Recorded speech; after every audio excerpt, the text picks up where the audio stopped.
Hop. Bien, bonjour tout le monde. Aujourd'hui, on va parler du rallye d'Ypres, fameux rallye qui a tenu ses promesses. Des cartons comme très souvent à Ypres, à mon goût magnifique, même si je sais pas si ça vaut vraiment du mondial. Une victoire de Tanak qui est assez, comment dire, assez inattendue. Hop, salut Cou- Olivier. Coucou. Hop, j'invite François et j'invite Stéphane ensuite.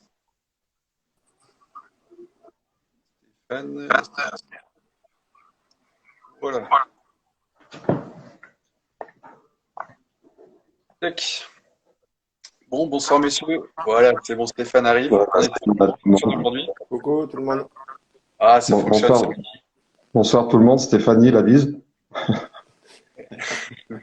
La bise à tous et à toutes. Hop, donc, comme la dernière fois en Finlande, c'est toi qui vas donner le là, Olivier. Hum, Sachant que moi j'étais sur place, donc j'ai pas vraiment eu le temps de préparer tout ça dans les règles de l'art. mhm. Donc Olivier, bah, je te donne la parole tout simplement. Là, c'est moi le chef, c'est cool. Bon, bonsoir tout le monde. Comme vous voyez, ben, le chef, il est encore en vadrouille. Il nous a ramené plein d'anecdotes, j'espère, de son séjour en Belgique avec les Belges, les bières et le rallye. J'ai pas bu de bière. Alors, t'as pas bu de bière? On va commencer bon, directement. Alors, Sébastien Ogier avait l'habitude de dire qu'il fallait un joker par an. Bon, bah, le joker de l'année, c'est calé. C'est sur ce rallye. Alors donc le petit jeune, il est donc humain. Pierre Venpera, il a fait une boulette. C'est dû au terrain. Qu'est-ce que vous en pensez? Parce qu'il n'était pas plus vite que d'habitude. Qui Ouais, commence? c'est c'est peut-être C'est toi dû qui au, donne au le là, départ. Olivier. Hmm. Bah, allez C'est Stéphane, peut-être, go. ouais, c'est peut-être dû au départ qui a été un peu compliqué pour eux. Je sais pas si vous avez vu le direct. Moi, j'ai vu le direct de la spéciale. Et il y a eu un décalage au niveau du départ, au niveau du timing, au niveau du temps qui a été donné Hmm. au copilote. Ils lui ont donné un ordre de départ, mais qui ne correspondait pas à l'heure de départ donnée sur le carnet. Et D'accord. donc, voilà, le copilote, lui, a fait son boulot. Il a dit, attendez, ça correspond pas, on peut pas partir maintenant. Donc, il a appelé les commissaires, il a fait en sorte de partir à l'heure qui était prévue. Mais le temps de parler, etc., il y a une minute qui s'est passée, donc ça a décalé à nouveau, à nouveau. Et donc, forcément, quand j'ai vu dans la voiture, ils n'étaient pas très sereins, ils étaient un peu énervés. Alors, peut-être que ça y a fait. Je pense que oui, ça a fait beaucoup sur la concentration sur la suite. Bon, c'était une petite erreur pour moi Mhm. de l'organisation. Et peut-être que ça a fait en effet sur les faits, sur ce qui s'est passé. Après, quand ils sont sortis, ils se sont pris un talus directement. S'ils étaient sortis directement dans le champ, ben, ils auraient pu continuer. Bon, après, c'est un fait de course sur la suite. Mais voilà, ça s'est passé comme ça. Moi, je vois ça Mhm. comme ça, Mm. personnellement. Ouais. Je te rejoins aussi. Après, c'est vrai que c'est aussi rassurant quelque part de le voir passer, d'une certaine manière, parce que Ouais, ouais. on se demandait quel superlatif on allait utiliser à chaque rallye. Il ouvrait sur un rallye terre, ça ne le dérangeait pas, il gagnait quand même. Enfin, des Ouais. performances hyper régulières tout en haut de la feuille de temps. Le voir faire une connerie, ben, franchement, c'est rassurant, Mhm. quoi. Ça laisse aussi, même pour la concurrence, un petit peu de place, quoi. Ouais, Mhm. c'est vrai. C'est vrai. C'est rassurant, façon de parler, tu as raison. Mm. Après, moi, j'étais dans la 1, donc dans la première spéciale du rallye. Ah Le oui? plus spectaculaire, c'était Rovanport, hein, le plus rapide de loin, enfin de loin, non, pas de loin, mais Si, Pardon. si, vu que c'était placé, c'est forcément de loin. Ouais. Oui, de loin. Non, enfin, tu Le, sentais quand le, même qu'il était à l'attaque. le plus Euh, propre aussi, peut-être? alors moi, c'était sur une chicane avec un petit jump, un léger jump, et c'est celui qui saute le plus en fait. D'accord. Dans le lot avec Green, je crois de mémoire. Mais c'est vraiment celui qui m'a le plus impressionné dans le groupe, quoi. D'accord. Donc, je me suis dit, est-ce qu'il a pas essayé de trop forcer un peu non plus? Peut-être. Ouais. Moi, Donc, j'ai bien compris aussi ce que disait Latvala, hein, c'est qu'il y a une toute petite erreur de trajectoire qui corrige, et ouais, c'est- le temps de la correction, en fait, il se retrouve au fossé, quoi. Mhm. Ouais. Ce qui est dommage, c'est ce petit talus là qui percute de plein fouet sur le côté droit de la voiture. S'il n'y a pas le talus, ça passe. Mais bon, c'est comme ça. C'est comme ça. Sinon, ça passe pas. C'est ça. Après, comme souvent à Ypres, c'est très très limite, hein. C'est Ah vraiment oui, le fossé il est juste à côté, hein. Moi, c'est ce qui ouais, m'a le faut plus passer. impressionné, ce qui m'a le plus choqué quand j'étais au check-down, c'est que premier passage, bon, il était cool. Deuxième passage, il était un peu plus proche. Et troisième passage, c'était à la limite. Ah bah oui, Là, tu sais, c'est le kilomètre heure de trop. Là, on est sur du kilomètre heure, 1 ou 2 kilomètres heure de trop, et puis ça le fait pas, quoi. c'est ça.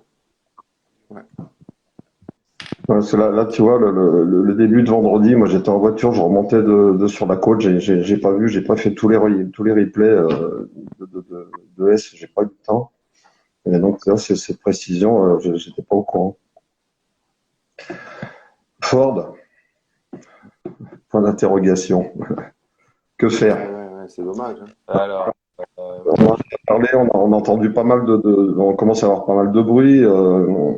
Il faut prendre un Top Gun pour l'année prochaine, mais qui sera libre? Parce qu'on entend deux noms, bien sûr, hein, Evans et Ouais, Tanak. c'est ça. Ouais. Est-ce que vous pensez que les contre-performances d'Adrien, ça peut amener Pilouis à être mieux chez Ford ou d'avoir une place plus régulière éventuellement? La Puma en elle-même, on verra avec Loeb à l'Acropole bientôt. Hein. Mais sinon, qu'est-ce que vous en pensez de ces prestations groupées dans le souci de cette équipe? alors, je me permets de prendre la parole. Après, je pense pas que la voiture soit complètement dépassée. Euh, Non. il y a un manque de leader très clairement. Ça fait plusieurs rallyes qu'on le dit, hein. Il n'a pas les épaules assez solides pour avoir ce rôle. Il passe une pression d'enfer. Après, c'est une analyse d'histoire, hein, on est bien d'accord. Hein, mais il Mhm. doit y avoir une pression d'enfer sur ses épaules. Et tu sens qu'à partir du moment où il a fait la course, bah derrière, ils sont complètement, ils roulent un peu plus libérés, quoi. Mhm. Sur l'ensemble, après, bah, Greensmith, bon, il y a une bêtise, mais à part ça, ça reste un rallye pas dégueu. Fourmeau, ben, Ouais, ouais. c'était pas dégoûtant. Il a eu pas de bol quand même avec la flotte qui Mhm. se prend. Il est le seul limite à se prendre la flotte sur le shakedown de l'année dernière, hein. Du coup, il perd la minute alors qu'il faisait des temps qui n'étaient pas bien ridicules. Il était à 16 secondes, je crois, quand il perd une minute. Ouais, Donc tout c'était de bien. suite, le rallye, il change de style, hein. Forcément, tu peux plus Mhm.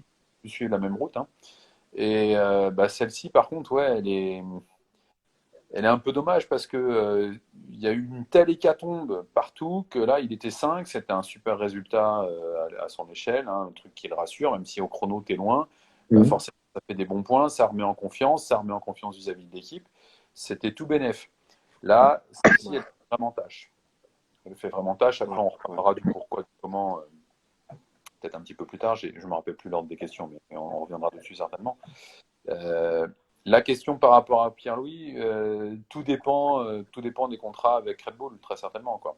Parce que Mhm. ben, Red Bull, ils ont un rôle important, hein. Adrien, il est sponsorisé par eux et c'est pas le cas de Pierre-Louis. Mhm. Donc pour cette année, je ne suis pas convaincu. L'année prochaine, on verra peut-être. Ça se discute encore et c'est des choses qui nous dépassent là, hein. Mhm. Mais globalement, je reste convaincu que la voiture, elle n'est pas si mauvaise que ça. J'ai passé mon ami Pascal tout à l'heure. Ouais, C'est la bien sûr. fiabilité aussi, Il hein. y a des choses qu'on ne sait pas. Mm. Chez Ford, il y a un gros souci de fiabilité aussi, hein. Chez Hyundai, ça commence à devenir pas mal, mais chez Ford, je trouve que ça tarde à venir. Après, ouais, bah, qu'on n'est pas dans les secrets des dieux, quoi. Mm. Dur de savoir comment ça va Ouais. se passer, mais pour moi, on peut quand même se poser la question, est-ce que c'est pas la sortie de trop? C'est pareil pour Brin, c'est vraiment les deux pilotes. Ouais. Moi, c'est les deux déceptions de l'année. C'est Brin et Fourmeau, et c'est clair et net, je les voyais beaucoup mieux. Mm. Et puis, bah, j'ai Je un peu crois d'ailleurs Craig, l'impression de dire la même chose à chaque rallye, quoi. Enfin, je sais pas ce que vous en pensez, mais Ouais. il y a un copain qui m'a fait un total là tout à l'heure. Craig, il est recordman du Rallye 2 cette année 5 fois. Après, les autres sont groupés Neuville et je sais plus qui, je l'ai noté derrière. je vais te dire ça tout de Euh, suite. Neuville, Moi, Gus et Loeb, je crois qu'ils sont 3 fois aussi. Bah, tu parlais de Hyundai. Alors, il y a du progrès quand même. Bon, fiable, rapide. Ah oui, La oui, oui, confirmation. oui, oui. Est-ce que c'est la confirmation que la seconde partie de saison va être, enfin, les 4 rallyes qui restent maintenant, ça va être différent parce que on a Tanak qui s'enfile 2 rallyes de suite. Du coup, là, on est à 3 victoires. Finalement, c'est pas mal. La voiture, sur ce terrain spécifique, on va voir à l'Acropole aussi. Ça va être la surprise. Qu'est-ce que vous en pensez? Christophe commence. Tout le monde a commencé déjà. Allez hop. Chez Hyundai, je pense que ça commence à devenir la confiance, mais Tanak, il fait toujours autant la gueule, hein. Et quand tu l'entends à la fin des spéciales, il a clairement envie de se barrer. Voilà, enfin, Neville, je sais pas, enfin, c'est bizarre Neville, il est bizarre, je trouve. Enfin, je sais pas, j'arrive pas à le cerner, savoir s'il est bien, s'il est pas bien, si ça vient de l'équipe, si ça vient de lui, enfin, j'ai du mal à capter un peu pour Neville. Mais, Moi, je te mais rejoins sur Tanak, ça. il en a quand même marre. Ouais, ouais. Et le fait, j'ai l'impression quand même que l'écurie, enfin, le team a dû bosser un petit peu parce que la voiture, même si elle est toujours perfectible, très certainement en termes de réaction, en termes de suspension, là, il se plaignait beaucoup du bosselet. Il y a quand même des progrès qui sont frappants.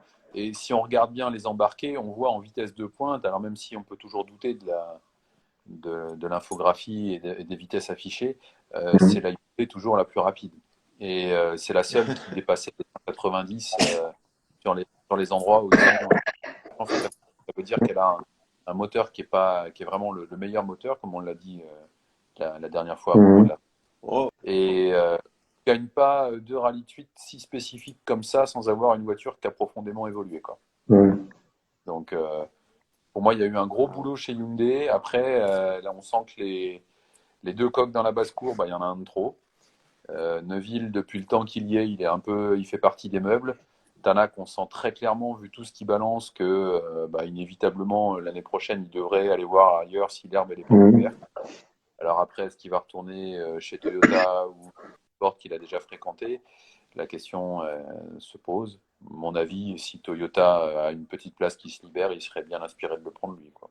Mais on verra bien. Je crois qu'on n'entend plus Stéphane, par contre. Stéphane? Ah putain, non. Ah bon, 2 fois d'affilée, c'est bête. Reperdu. Ouais. Ah, c'est con, c'est le son à chaque fois, là je capte pas. Ouais.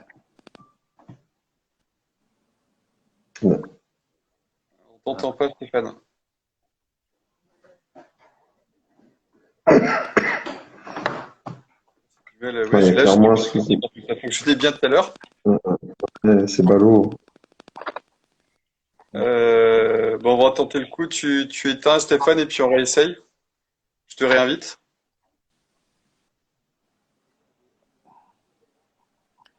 Après, ça va me permettre de combler un petit peu, là, du coup, avec la guéguerre entre les deux, là.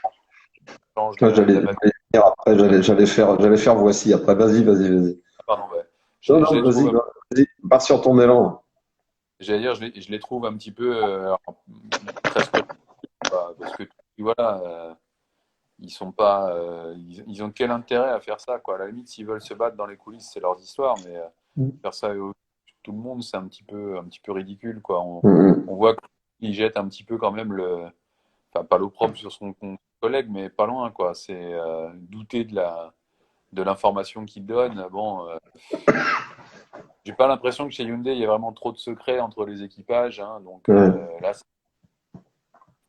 c'est un petit peu de la mauvaise foi, je serais tenté de dire, quoi. Bah, Je suis assez j'avais d'accord noté avec les toi. phrases. Vas-y. J'avais noté les phrases. En fait, c'est Thierry Neuville qui dit je suis pas certain qu'il ait des problèmes, ou alors s'il a vraiment des problèmes, alors moi je suis sur 3 cylindres. Mm.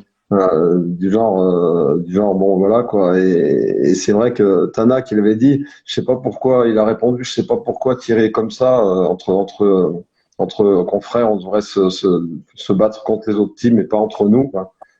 Et puis bon bah après du coup boum, broutage de maïs pour Thierry, quoi. Ouais. Vengeance divine, je sais pas, mais C'est vrai que c'est con. Mais comme tu disais dès le début, il y a deux coques. Neuville, il a de la chance que dès le début, Tana qui s'est un peu déstabilisé avec l'accident du Monte-Carlo. Donc ça lui a donné un peu d'oxygène. Mais je pense que si Haute n'était pas sorti de cette manière au Monte-Carlo à l'époque, je pense qu'il aurait fait chier Neuville beaucoup plus tôt et beaucoup plus régulièrement. Parce qu'on a déjà parlé ensemble, il a eu du mal à se réunir quand même après ce carton. Et là, c'est vrai que pour le coup, j'ai très clairement l'impression qu'on trouve le Tanak qui a été champion du monde, quoi. Ouais. Et les deux rallyes comme là, c'est surtout en se plaignant de la voiture qui manifestement est quand même pas encore à son apogée. Être aussi sérieux, aussi fiable et faire les temps qu'il a fait, même si bon là il y a eu quelques sorties quand même, hein, si on les compte, il y en a pas beaucoup qui n'ont pas eu de soucis. Il a eu une crevaison, je crois, à un moment, même si c'est pas sur beaucoup de distance. Il y a un moment où tu te dis bon, là il a retrouvé un peu la grinta, le garçon, hein. Ouais. Est-ce Non, Bon, qu'on c'est peut bon. Stéphane, on va essayer avec toi. Stéphane, je te laisse te Allô? donner ton avis. Ah, Stéphane?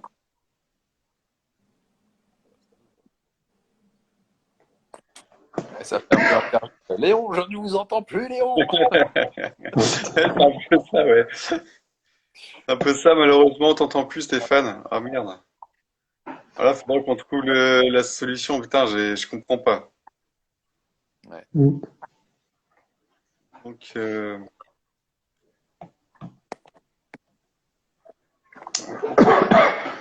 T'as ouais, t'as pas, t'as Stéphane, pas, à partir de... t'as pas une ardoise, Stéphane, pour faire Ouais, c'est ça. lui passer un message?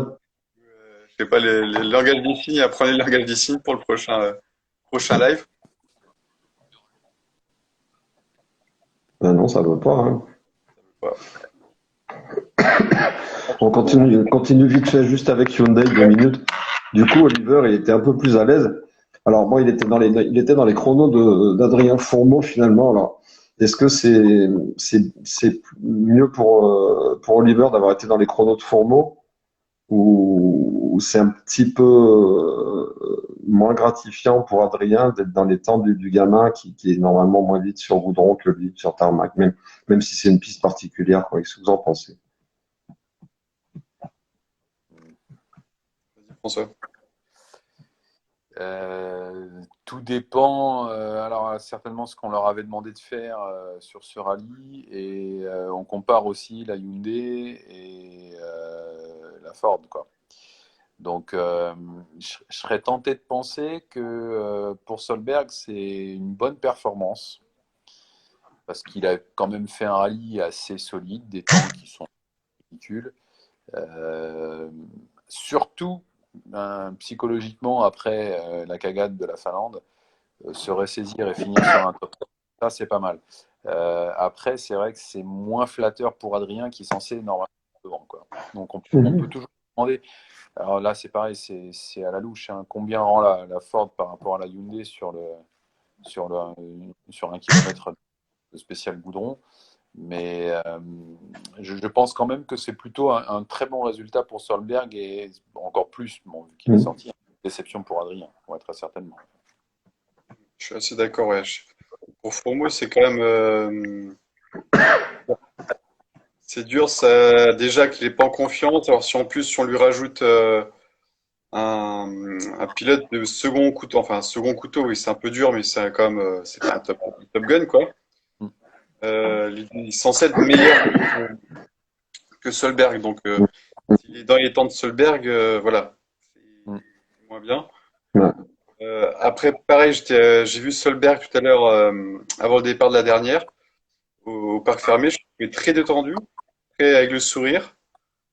Après, je t'avais pas vu, j'ai pas vu les pilotes durant le rallye, donc je sais pas, mais là, il était vraiment serein et voilà. Donc, il avait l'air bien, contrairement à la Finlande où il faisait un peu la gueule. Et là, il avait l'air bien dans sa tête ici. Donc, bon, pareil, c'est toujours difficile à dire qui est bon de qui est moins bon et à Il n'a cause pas de fait quoi. d'erreur cette fois, bon, il est là, hein. Ouais, et à Ypres, c'est ce qu'il faut faire, hein. faut être au bout Ouais, et on l'a vu, Ah ouais. oui, il suffit de Mm. voir ceux qui n'en ont pas fait. Hein. Katsuta n'en a pas fait. Alors lui, c'était un problème mécanique. Tanak en a pas fait. Evans en a pas fait. Et je crois que ça doit être à peu près tout. Mm, mm. bah, les Baron quatre. a une définitive. Brin, Fourmeau, Greensmith en fait une. Lapi en fait pas non plus, hein, d'ailleurs. Mais alors Lapi, c'est un peu. Ouais, puis sur le podium, là. Ouais, sur le podium, mais il avait mission de ramener la voiture, hein, très clairement. Mm. Hein, pour, Ah bah oui, prendre le là, c'est. favori. Chez Ford, qui est-ce qu'il y avait d'autre? Il n'y en avait que 3 ce week-end. Ouais. Ouais, donc ils en font tous une. Euh, Neuville, on a oublié Neuville quand même. Ouais. Bah, de Voilà. toute façon, on le voit avec le classement, Stéphane de fait 6e, c'est clair qu'il fait une course exceptionnelle, on va en parler tout à l'heure, mais pour trouver un WRC 2.6, c'est que devant, c'est la débandade, quoi. Ouais. Clairement, hein. Mais bon. Et voilà, c'était obligé. Mm. Pas Ça a toujours Toyota. été comme ça, Ypres, hein. Ça a Ouais. toujours été. Ypres, c'est un peu comme le Monte-Carlo, c'est plus une course par élimination. Mm. Et si tu es plutôt, vaut mieux avoir un petit cran en dessous, un petit cran de moins bien. Et puis si tu vas au bout, de toute façon, tu fais un résultat correct. Mhm.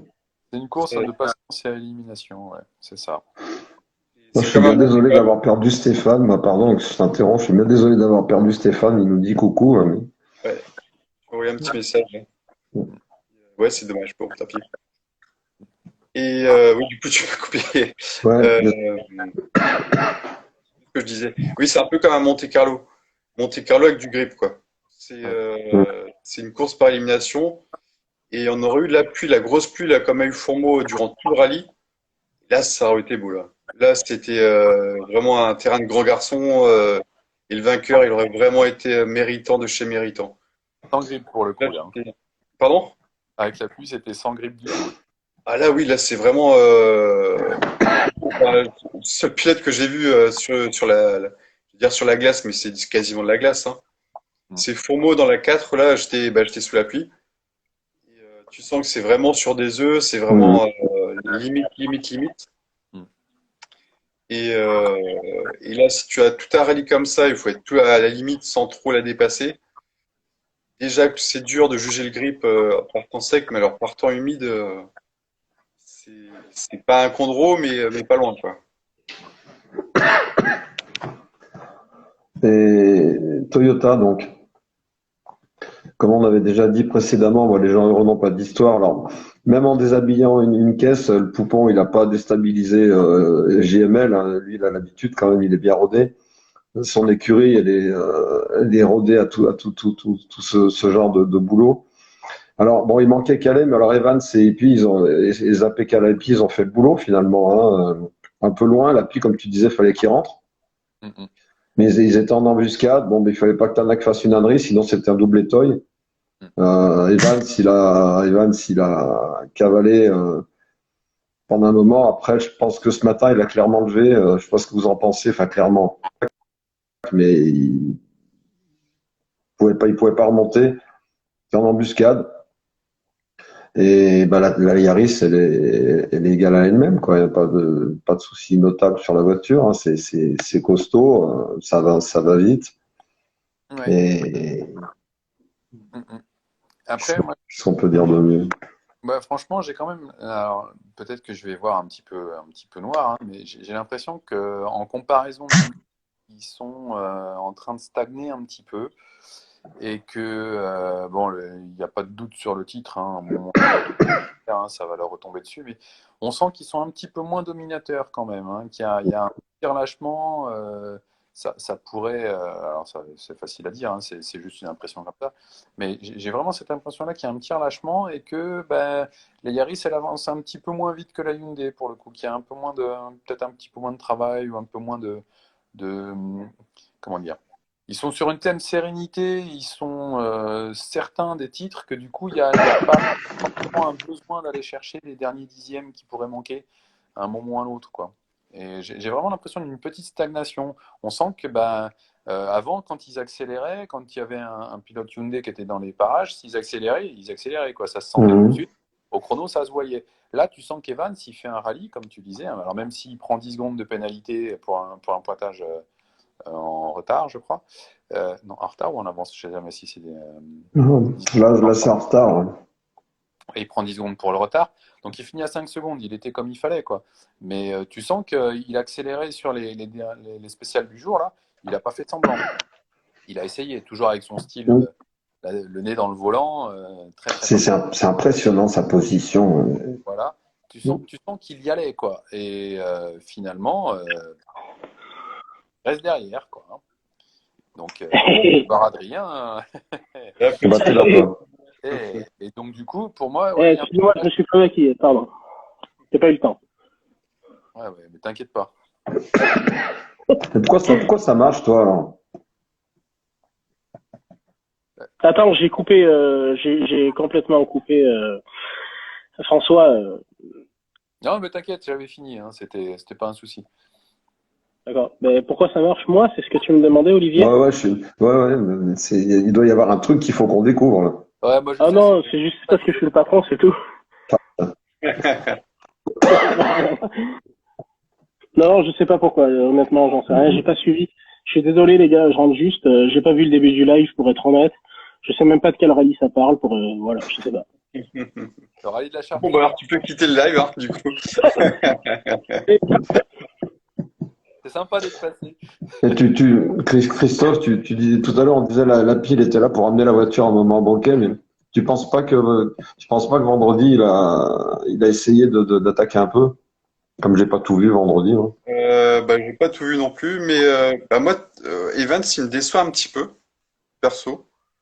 Mhm. Il est pas, tu sens il est pas aussi bon pas aussi tranchant que par le passé. Là, on sent qu'il est quand même un peu, c'est un peu dur ce que je vais dire, mais un petit peu en retrait, un peu sur la défensive. Je sais pas ce que vous Mhm. en pensez. Ouais. Euh, De Vas-y, quoi? Adrien. Ben, Ouais. tu parles d'Evans et en fait, ça me fait penser depuis quelques manches, je pense la même chose que toi. Moi, je pense qu'on est resté sur le souvenir d'Evans 2020 où il était en quête, il aurait pu accrocher le titre. Clairement, c'est 2020 ou 2021 que je dis pas de conneries. Ben, ouais. Pour les deux. Ouais, mais C'est un surtout peu 2020.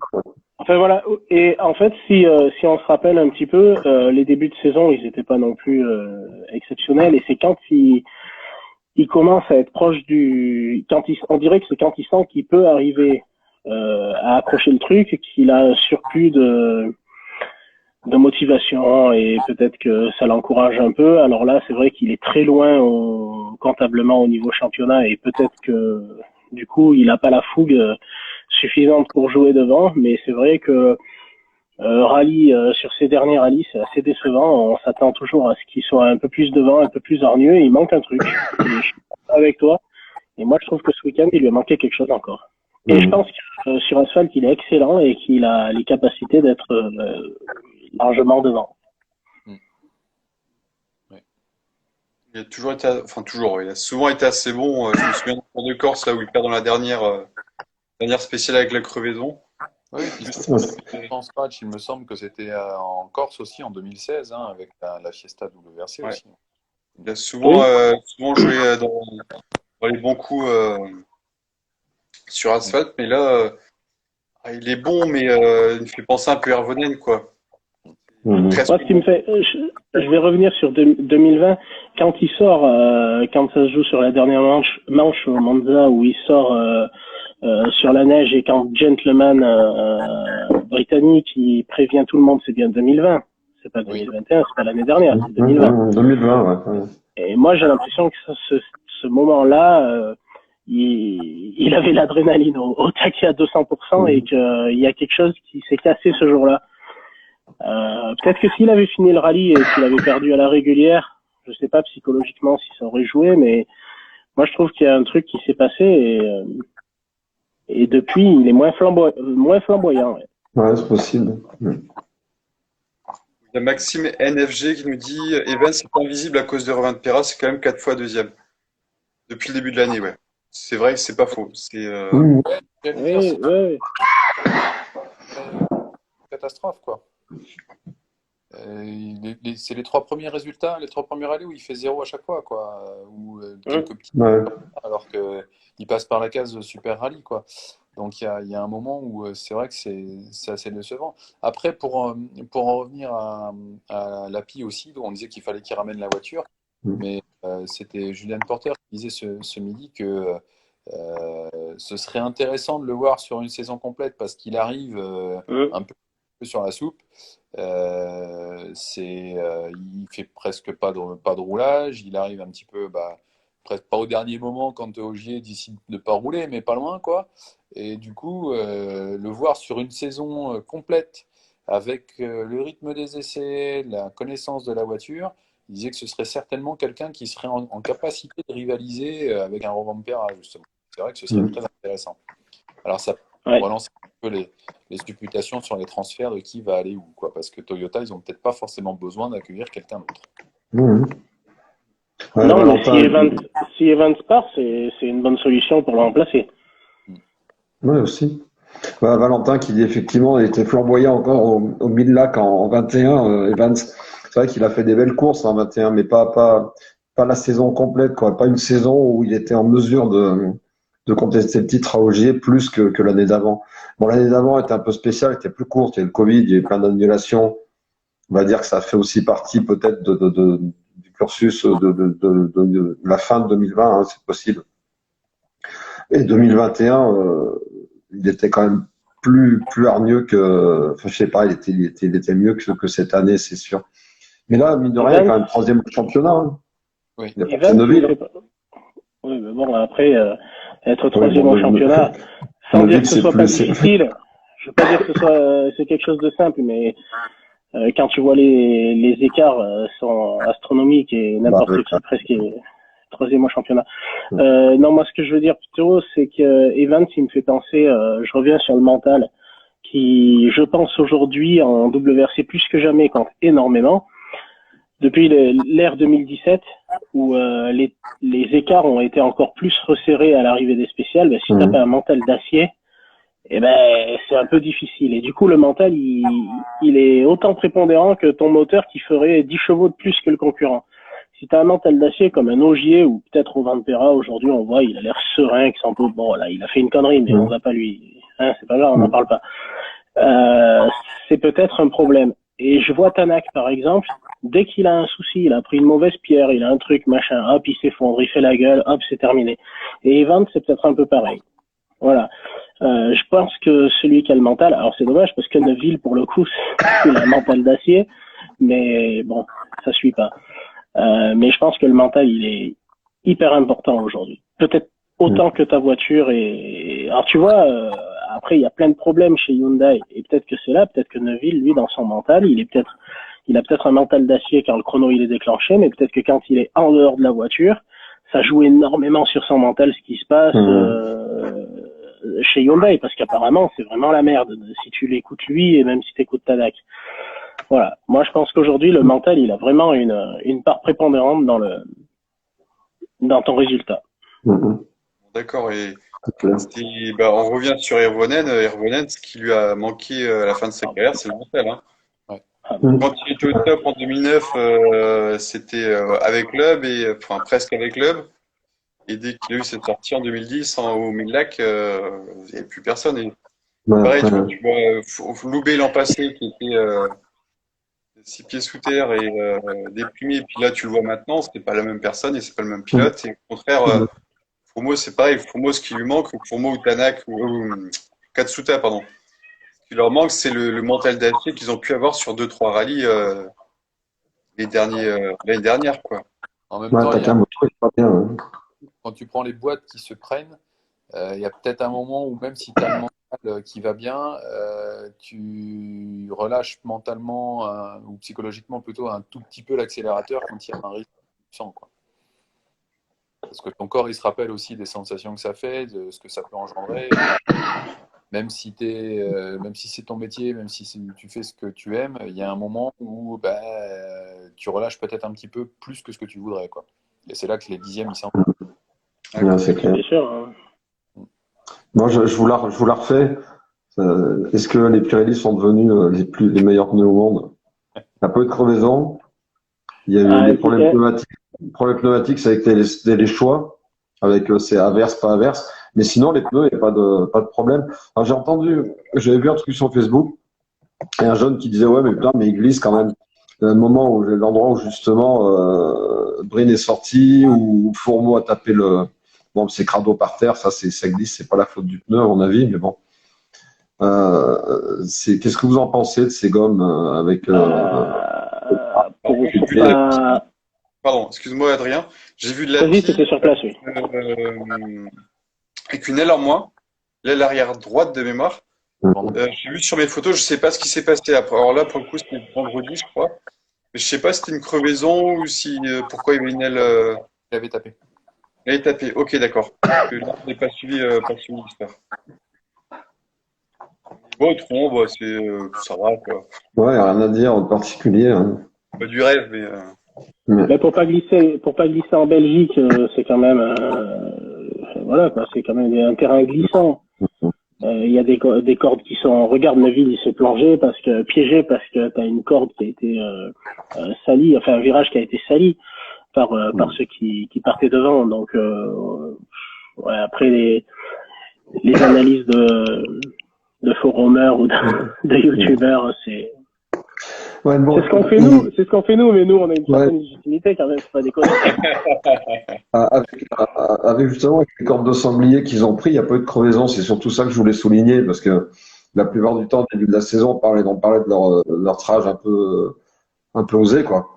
Et là, Après, c'est pareil, la Belgique, c'est pas un pays, selon moi, où quand tu prends des cordes, si tu viens faire le rallye chez moi en Ardèche ou dans les Cévennes, une corde, quand elle est creusée de 4 ou 5 centimètres, t'as des pierres saillantes qui sortent. Là-bas, à fur et à mesure que la voiture creuse, tu sais, elle s'enfonce, et puis après, tu vois des photos où tu te dis, putain, mais comment elle est encore sur l'asphalte, cette voiture? Elle est comme ça, tu sais. Donc, parler de crevaison en Belgique, non, c'est que c'est de l'herbe. délicat. C'est un peu comme parler de bikini en Arabie Saoudite, quoi. C'est compliqué. ouais. Il y avait quand même de sacrés pavasses qui étaient ressortis sur les Oui, endroits où... ouais. Bon, c'était là où tu te dis, bon, c'est vrai que c'est... Il n'y a pas de caillasse dans leur corde. Bon, ok, d'accord, je connais pas. Oui, voilà. Ouais, c'est un peu moins quand même. Bon, voilà, en comparaison. Même si tu regardes sur un championnat de France, un Touquet, il est quand même moins problématique en termes de crevaison qu'un Cévennes ou qu'un Var. Après, sur les freinages à la con glissant parce que t'as de la boue qui est venue et tout, c'est différent. Mais les crevaisons, je sais pas. La Belgique, la prochaine fois ils vont en Grèce, on en reparlera à ce moment-là. Ça risque d'être plus compliqué. Là, justement, on parlait de boue et de pluie tout à l'heure. Les prévisions météo, il y a un moment, ils annonçaient 90% de risque d'averse. Alors bon, les trois premiers sont partis en slick. Après, il y a eu du mitigé, il y a eu 2 wets pour les autres, il y a même 4 wets pour Takamoto, d'après ce que me disait un copain. Bah, Adrien, il n'avait pas les bons pneus, et une phrase d'un copain, Pascal, qui disait il est parti avec des lunettes de soleil alors qu'il fallait un kawaii. C'est ballot, c'est juste à ce moment-là. C'est quand même pas de bol. Mais sinon, c'est vrai que quand j'ai vu ces soucis météo, bah, j'étais en train de remonter sur Grenoble, j'ai regardé mon téléphone, un copain m'a envoyé les classements, il m'a expliqué un peu ce qui se passait. Et je me suis dit, bah ça y est, on va avoir une fin de journée et un samedi humide. J'étais pratiquement, après, j'ai coupé, je suis reparti. J'étais pratiquement persuadé qu'on allait avoir un Ypres, comme on parlait tout à l'heure. Et puis finalement, non, rien. C'était juste pour Adrien. La fois d'après, ils annonçaient du mouillé qu'il n'y a pas eu, finalement. Et c'est vrai que sur dos spécial, j'ai l'impression que de l'extérieur, il y avait pas, personne n'avait les bons pneus, en fait, par rapport à leur choix. Enfin, les prévisions météo, c'est pas une science exacte, la preuve. Et du coup, ça a perturbé un petit peu, mais pas autant qu'on aurait pu le craindre finalement, non? Ouais, clairement. Puis on s'est retrouvé avec des voitures qui avaient des choix qui étaient assez particuliers. Tu avais un pluie à l'arrière, un dur de l'autre Ouais. derrière et deux softs à l'avant, par exemple. C'était assez. Comme au Monte Carlo, quoi. Ouais, c'est ça. Oui. Mhm. Après, quand c'est hyper difficile comme ça, soit tu tentes un coup de poker comme au Monte Carlo, en te disant, voilà, je tente un coup de poker, ça va passer. Soit tu assures en faisant ce qu'a inventé l'Hub, c'est-à-dire en croisant des choses comme ça. C'est difficile de trouver la bonne solution. Coluche disait la météo est une science exacte qu'à partir du lendemain. Je crois qu'il avait raison là-dessus. On ne peut pas reprocher à Fourmeau le fait d'être parti avec des slicks à ce moment-là du rallye. Ça aurait été, je veux dire, voilà, il est parti à ce moment-là du rallye avec ces pneus-là. Ça tombe sur lui, il a la pluie, c'est comme ça. C'est différent que ce qu'il a fait ce matin. Voilà, ce qui est arrivé ce matin. D'ailleurs, ni Milner ni personne lui en tenait rigueur. Hein. Ouais. La 5e place, par contre, c'est assuré, c'est autre chose. Pierre, il a pas marché et puis voilà quoi. Ouais. Et quand il prend la plus, c'est la 4e de la boucle, donc ils sont sur un choix de pneus qui a été fait genre 2 heures avant.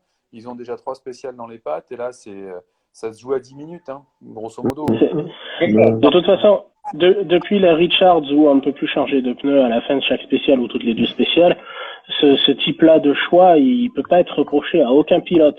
À moins que le type, tout le monde parte en clou parce qu'on sait qu'il y a de la neige et que le type, il dit, ah, moi j'y vais avec des slicks. Bon, voilà. Mais en dehors de ça, voilà, on peut pas leur reprocher ça. Donc, Après, Fourmeau, ce qu'il a eu, c'est vraiment le faute à pas de chance, hein, parce que moi j'étais sous la flotte. oui, voilà. Il serait parti 2 minutes plus tôt et il était c'était presque sec, quoi. Parce que je sais plus qui partait avant lui, c'était pas Greensmith, je sais plus. Solberg, ouais. Et c'est vraiment l'écart entre Solberg où ça pluviotait un petit peu et ce Fourmeau, il était vraiment pile sous la grosse averse. Et puis Fourmeau, c'était comment Lefebvre qui passait après lui, il était comme Solberg, quoi.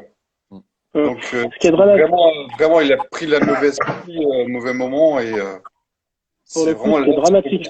Pas de chance, quoi. Pour le coup, ce qui est dramatique pour lui, c'est comme tu dis, c'est pas de chance, c'est lui qui prend la sauce sur la gueule. Il serait sorti à ce moment-là, on dirait putain, il a pas eu de bol, il prend le gros orage derrière et puis il essayait quand même de limiter la casse. Hein, il roulait fort et tout, il était sous la grosse drache et tout. Mais non, c'est pas du tout ce qui se passe. Donc il a subi son truc et il a bien géré puisqu'il arrive au bout de la spéciale. Il a une 5e place qui est assurée, personne ne peut jouer 2. Le 4, il est trop loin, le 6, il est trop loin aussi. Et par contre, ce matin, il fait n'importe quoi. Hein. Remarque, je dis une bêtise. Autant pour moi, je m'excuse pour lui. Il a amélioré parce que l'année dernière, à Ypres, il avait fait plus fort quand même. Ah oui. Alors, du coup, il y a du progrès. Ouais, première journée, 2e spéciale ou 3e, je sais plus. Ouais, puis alors, il y avait un sacré soleil quand même. Hein. Ouais. Santé. Chin. Moi, je suis vide. Ah, c'est j'essaie d'arrêter. Il est déjà vide. Moi, c'est un pot de Nutella. J'ai rien du tout. Là, Christophe, tu vas commencer là. Ypres, c'est un sacré rallye. Bon, ça on le sait depuis qu'on suit nous les rallyes, les rallyes belges, tout ça. Est-ce qu'il a sa place en mondial avec ses spécificités, ses carrefours étroits, les voitures larges, grosses. Je pars pas. Je vous écoute toujours. Hein. Vous inquiétez pas, j'arrive. Est-ce que le rallye, c'est une 2e année maintenant, moi personnellement, de ne pas avoir le circuit de Spa en PRC, moi ça m'a pas manqué. Je sais pas vous. Non plus. Du coup, le dimanche différent, pas cette liaison interminable qui est ramenée au circuit. Le rallye, donc à votre avis, il a sa place en mondial maintenant. Ils sont rodés ou pas? C'est un beau rallye, c'est moins pire que l'an passé niveau organisation. Après, niveau organisation, il manque des fléchages, en tant que spectateur, c'est pas facile à suivre. Ouais, t'as des zones spectateurs, mais les zones spectateurs, elles sont pas indiquées. Enfin, t'as un panneau et puis tout d'un coup, la zone spectateur, bah merde, j'ai perdu parce que hier, je me suis fait avoir pour parler des spectateurs. Après, pour les voitures, je trouve que c'est un très très beau rallye qui a cette spécificité. Et les rallyes qui ont leur spécificité, ça manque en championnat du monde. Je trouve qu'avoir un truc un peu compliqué comme ça, c'est pas tout à fait idiot de l'avoir en championnat du monde. Mais bon, après, point de vue spectateur, c'est pas un beau rallye. C'est pas. Non, je te rejoins complètement. En spectateur, c'est vraiment pas la panacée. Après, sur ce côté spécificité, je te rejoins. C'est sûr que quelque chose d'un petit peu différent d'un rallye un peu classique, que je serais tenté de dire, qu'on connaît, même si on va peut-être me faire des amis, je partirai plus trop en Corse, mais par rapport à un Tour de Corse, qui aurait aussi sa place en mondial, ça reste un rallye tellement particulier qu'effectivement, pour l'apprivoiser, je pense que c'est quand même le haut du panier, quoi. Donc, Enfin, le maxi. Bon. Pas être n'importe qui vient, quoi. Tu vois, celui qui vient, qui s'impose, c'est pas un bourrin, quoi. Hein. Donc, maintenant, est-ce que par définition, chaque rallye ne va pas avoir sa spécificité? Et à ce moment-là, est-ce qu'on n'est pas non plus sur quelque chose d'un peu surjoué, quoi? Après, quand tu regardes la Croatie, la Corse, le San Remo, ça reste des rallyes qui sont quand même très similaires. Là c'est vraiment spécifique, Alors, quoi. C'est vrai que j'ai beaucoup aimé. je vous ai écouté, hein, j'étais pas là, mais j'avais le casque, donc je vous ai écouté. Donc pour le côté spectateur, Toff, je peux pas aller contre toi, c'est toi qui étais, et je pense que ton retour est plus qu'excellent. Sur le côté spécificité important au niveau du championnat, 100% d'accord. Il faut des rallyes comme ça. Et d'ailleurs, je crois que le calendrier du WRC, il est pas logique, parce qu'aujourd'hui, comme depuis X années, on a 70-80% de rallye terre, alors ça doit être représentatif de ce qui se passe dans le monde, et il y a de moins en moins de revêtements terre, en goudron de plus en plus. Donc on devrait au moins arriver à une parité, enlever quelques rallyes terre, peut-être, tu vois, l'Estonie ou la Finlande se ressemblent beaucoup, donc peut-être enlever l'Estonie au profit d'un rallye comme ça. Le Baroum aurait sa place aussi parce qu'il y a des spécificités. Ouais. Il est très difficile, cassant, des routes ultra difficiles, des feuilles mortes type Cévennes, un truc de chiant à mourir. Pour les pilotes, très difficile à vivre, mais pour nous, exceptionnel. Le Tour de Corse, bien sûr, des choses comme ça. Oui. On va voir le Japon, Adrien. De quoi? On va voir le Japon. Oui, il va y avoir le Japon, mais on va voir ce que ça va donner. Je peux pas m'avancer sur le Japon. Il a jamais existé en asphalte au niveau du championnat du monde, uniquement en terre jusque-là, avec peut-être une dernière édition où Lud se met sur la gueule avec Elena, mais c'est une autre histoire. Moi, je reviens au côté Belgique. Il manque quelque chose de 188 km de spécial. Pour autant dire, c'est rien, quoi. C'est minable. Donc, en IRC, quand tu te faisais en IRC, c'est 310 km, quelque chose comme ça. Là, c'est 281. C'est n'importe quoi. Mais, okay. Il y a 280, tu vois, moi j'avais dit qu'à 288, j'étais encore trop généreux, donc il y a un truc qui va pas. On est en championnat du monde, on doit être minimum sur du 320, 330, 340. Un Grand Prix de Formule 1, c'est ça, c'est 300 et quelques kilomètres, donc je vois 280, on est sur du championnat de France plus. L'autre jour, on en parlait, je crois que c'était ensemble, si je dis pas de bêtises, le rallye du Bas-Vivarais en Ardèche, en national. À l'époque, c'était même pas de la deuxième division du championnat de France, c'était à 260 km, vous imaginez, dans les années 80, fin 80. Donc moi, 281 km en Belgique, c'est pas du championnat du monde. Par contre, la spécificité du terrain, oui, bien sûr, elle a sa place en championnat du monde. Juste un truc, tu as fait un rapprochement entre la Croatie et le San Remo. Le San Remo, c'est vraiment différent. Vraiment. Mais le San Remo actuel, pour avoir fait les... Non, mais même le San Remo actuel, je parle pas le San Remo d'avant, il allait jusqu'en Toscane où aujourd'hui il y a le rallye Il Ciocco. Le Ciocco, c'est la première manche du championnat italien. San Remo 2002, 2003, 2001, voilà quoi. Ah, mais toi, tu parles loin parce que des rallyes du San Remo qui sont assez éloignés finalement, 20 ans. Mais quand tu regardes au niveau spécificité des spéciales, hein, je parle, un San Remo aujourd'hui, en type de route empruntée, est très différent de la Croatie. Il y a 70%. De quoi? Je te fais confiance là-dessus. Ouais, j'ai fait les 5 derniers. T'as 70% des spéciales qui sont, mon Dieu, moi, si un rallye que je devais pas faire, que je choisirais de ne pas faire, c'est celui-là. Il est hyper difficile. Il y a 70% des spéciales où tu es entre la montagne et la glissière. Tu vois le style arrière-pays niçois avec le parapet et la montagne. Et ben là, c'est parapet glissière avec des virages en aveugle, de genre des 90 degrés qui montent comme ça et d'un coup, tac, ils redescendent et tu vois rien parce que tu as les branches des cadres ou des chaînes qui viennent sur la trajectoire. Tu sais pas où tu es, tu sais pas quand il faut tourner et tous les 3 virages, ça se ressemble. Ça, c'est 70% du parcours actuel. Breen l'a gagné il y a 2-3 ans. J'étais scié qu'il arrive à le gagner, tellement, d'ailleurs il l'avait gagné parce qu'il y avait eu des faits de course, tellement c'est difficile, il y a quasiment que les locaux qui peuvent s'imposer dessus, tellement il faut connaître par cœur, quoi. C'est un truc de malade. Donc, là aussi, le San Remo aurait bien sa place. Oh, mais j'aime beaucoup le San Remo, hein, mais c'est juste pour dire je trouve qu'il y a beaucoup de rallye asphalte sur des terrains semi-montagneux, comparé à Ypres où c'est tout plat, et c'est vraiment. Ouais, en vallée, ouais, non, mais ouais, t'as raison, oui, c'est très différent, oui. Ça, mon idée de départ, quoi. Mais je comprends ce que tu veux dire. Tu dis, François? Il faut faire venir le Limousin en mondial.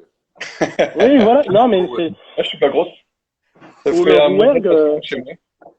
ou peut-être le Rouergue, ou je ne sais pas, mais après, c'est vrai qu'à choisir un rallye en semi-montagneux, Monza, c'est bidon, alors que le San Remo est exceptionnel. Aucun problème, c'est le Mont Blanc. Ça. Oui, mais le Mont Blanc, il a un problème, c'est la capacité d'accueil. Déjà, Morzine, pour un championnat de France, alors un championnat du monde, on n'en parle même pas. Je cherche les détails tout de suite. Là. Tu as vu? Non, mais attends, sans parler de la capacité d'accueil des hôtels, restaurants, gîtes et compagnie, regarde sur un Mont Blanc le nombre de paris d'assistance qu'il y a. Il y en a un pour les VH, il est à Chaillot-les-Bains, l'autre il est là-bas, il y en a un qui est inondé parce qu'il pleut une fois sur une. Allez, non, un peu moins, mais bon. T'as de la boue, tu sais pas où ils sont les mecs, donc non, c'est compliqué. On en a parlé ensemble tous dans la semaine. Je pense qu'effectivement, ton père est d'accord avec moi, je pense que l'Antibes, ça serait un très bon choix. Non, ben moi pas. Lui, il fait ce qu'il veut, hein, il est grand. Ouais, non, je suis assez d'accord avec lui. Ça sera un bon choix parce que il y a quand même toutes les sports, il y a toutes les spéciales de la RP niçois, de l'Antibes particulier. Il y a les infras. Quelle utilité de faire l'Antibes alors qu'on a le Monte-Carlo? Le Monte-Carlo d'aujourd'hui, il est centré sur un départ-arrivée Monaco avec des spéciales qui sont énormément dans l'arrière-pays. Les faire 2 fois dans l'année, déjà quand championnat de France on fasse le Var et l'Antibes, bien que ce soit pas les mêmes spéciales, mais quand même. Non, c'est pas pareil. Voilà. Non, s'il y a une épreuve française qui doit revenir au calendrier, c'est en priorité le Tour de Corse pour moi. Et si c'est pas le Tour de Corse, à ce moment-là, il faut pouvoir accueillir du monde, Mais il faut réinventer les garrigues. Le Charbonnière est très bien. Hein. Ouais, le Charbot. C'est trop autoroute. C'est trop autoroute, le Charbot. Ah non, Berck. Pardon? C'est trop autoroute, le Charbot. J'ai jamais fait le Charbot. Non, mais si, le Charbot. Non, le Charbot, il faut pas. Non, attends, le Charbot est pas mal. Après, il faut quand même voir en France, il y a le problème des collectivités, il faut de l'argent, il y a pas grand monde qui est apte à mettre de l'argent aujourd'hui. Déjà à l'époque de l'UB, où tu avais un type qui était 6-7 fois titré champion du monde et qui écrasait tout, tu avais le conseil général et la région qui ont dit non, 1 million d'euros, on va pas les donner. Donc quand il y a le rallye Monte-Carlo, malgré Ogier, t'as Ral Rally qui est à Gap, qui est vent debout. C'est très compliqué de trouver une région qui sera. De quoi? Le rallye, c'est 20 Pékin qui font un peu de bruit, quoi. Et ouais, mais ils en font. Ouais, ils en font. Ils en font. Et ils en ont fait pour le Gap Racing la semaine dernière. Pour le Gap Racing, il y avait pour la première fois Europe Écologie Les Verts qui était derrière eux. Donc j'imagine que pour le prochain Monte-Carlo, ils seront pas seuls, ils auront aussi Europe Écologie Les Verts. Du coup, ça fait à chaque fois de plus en plus de monde. Et puis comme on est, là, je vais rentrer un petit peu dans la politique, un avis personnel, mais pour moi, on est un pays qui, quand on prend une idée qui vient de l'étranger, on prend souvent la mauvaise. On a adopté le wokisme américain avec toutes le don de parole aux minorités. À partir de là, on a donné parole et beaucoup d'importance à tout ce qui est vegan ou à tout ce qui est écologie et ainsi de suite. Et aujourd'hui, tu as ce problème-là où tu vas avoir 4 Pékins qui vont se mettre vent debout contre un truc et tu vas en subir les conséquences. On va pas donc c'est un peu un problème. Quoi. Mais Ok, mais on va essayer de on refaire s'éloigne. notre sujet. Donc, Pardon, je te coupe. Victorine nous demande de faire un vrai Monte Carlo. Ça, je suis totalement pour. ouais, bah ça.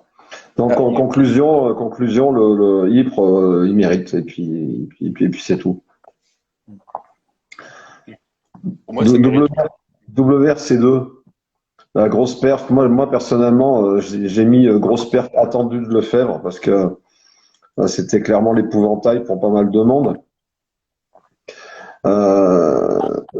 Rossel m'a étonné parce que franchement, il a fait un beau rallye. Mikkelsen, il pouvait pas faire mieux de toute façon. Derrière, il y a eu des surprises. Hein. Je sais pas ce que vous en pensez. Il y a quand même des grands noms qui étaient un peu largués. Et même Joss the Boss, il était devant avant d'aller jardiner, devant certains noms du rallye belge qui étaient quand même établis. Qu'est-ce que vous en pensez d'un peu de tout ça? Parce que arriver à ce classement-là, les trois premiers WRC2 de pointe, c'est quand même pas mal, je trouve. Ouais. Moi, je serais tenté de te dire que le vainqueur de la Coupe de France, donc qui est un amateur, s'impose en WRC2.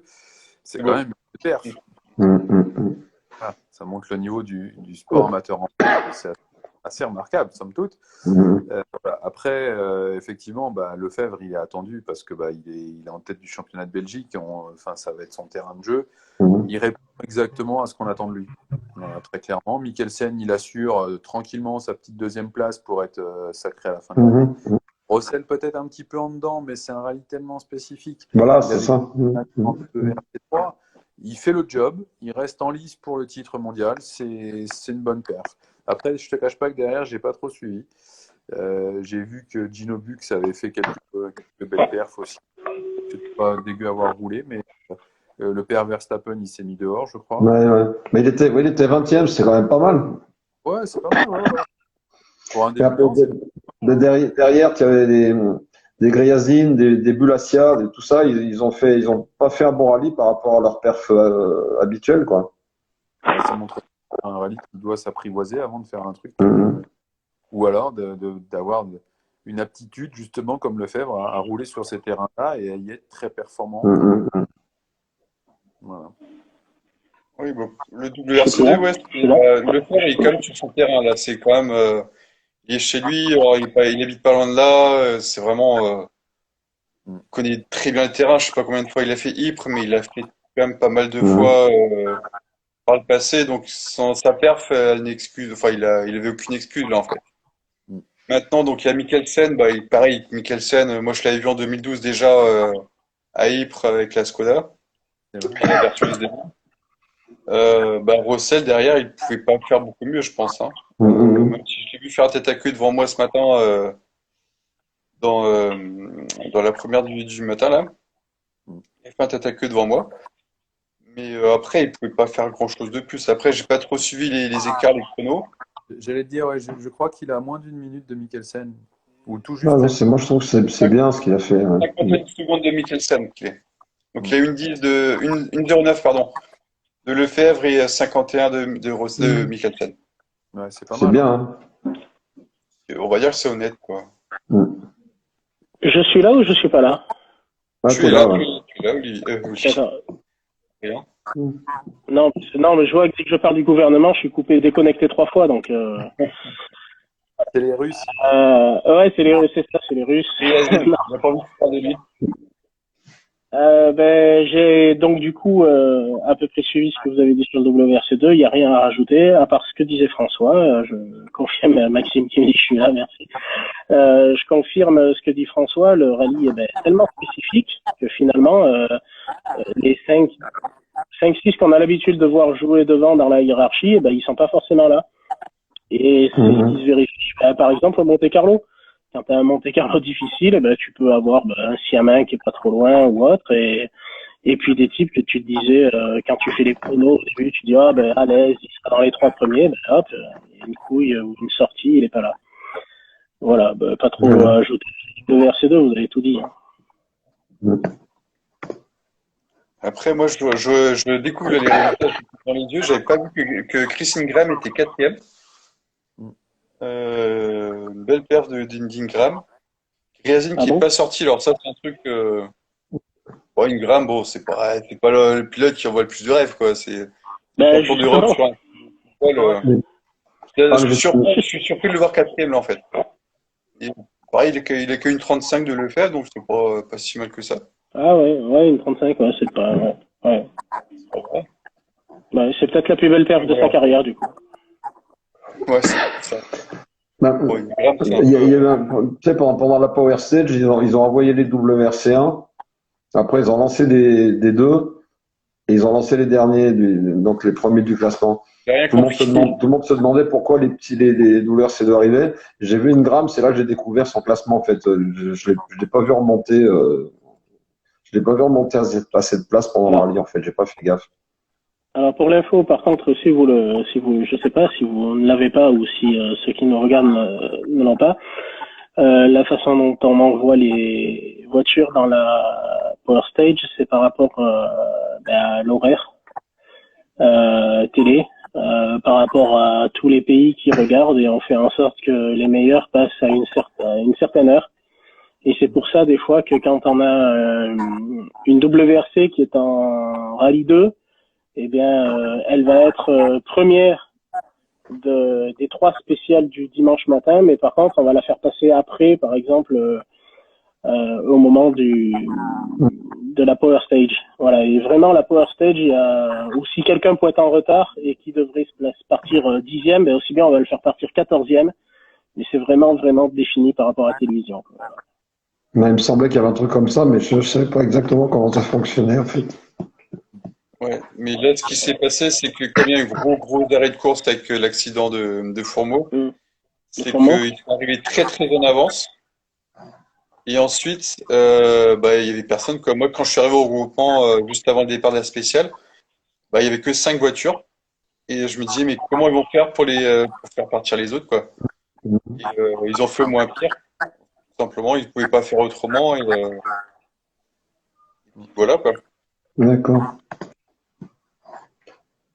Le prochain rallye, donc on a commencé à en parler, c'est l'Acropole. On va avoir pas mal d'éléments différents. On va reparler des pneus certainement. Il y a Loeb, Ogier, de nouveau Je crois pas. Il me semble qu'il est engagé, non? Il n'est pas? Non. Il n'est pas engagé? Non. Non, j'ai mal vu. Hein. Non, tu confonds. C'est Ferderidis qui est engagé. Oui, Ferderidis y est aussi. Le champion du monde. Ouais. Et bon, juste là, bon, on va avoir effectivement des éléments différents. Mais après, il y a la Nouvelle-Zélande. Moi, la Nouvelle-Zélande, je l'attends, mais avec une impatience non dissimulée. Ouais, pas Ogier, je confirme. La Nouvelle-Zélande, j'attends ça vraiment avec beaucoup d'impatience. L'Acropole, c'est un rallye qui m'a jamais vraiment enthousiasmé, même à l'époque des 504. J'ai un copain qui l'a fait plusieurs fois, en 504, en CX officiel, même à l'époque, avec Henri Toivonen d'ailleurs en coéquipier d'écurie. Hein. Et il adorait ce rallye.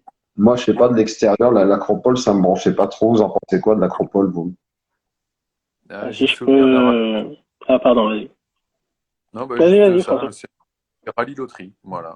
Pour moi, c'était ça. Voilà. Moi, en fait, on va reparler. Enfin, moi, je vais rapidement. On va reparler des spécificités de rallye. Autant des rallyes comme Ypres, Baroum et tout, ils ont leur légitimité en championnat du monde parce qu'ils sont spécifiques.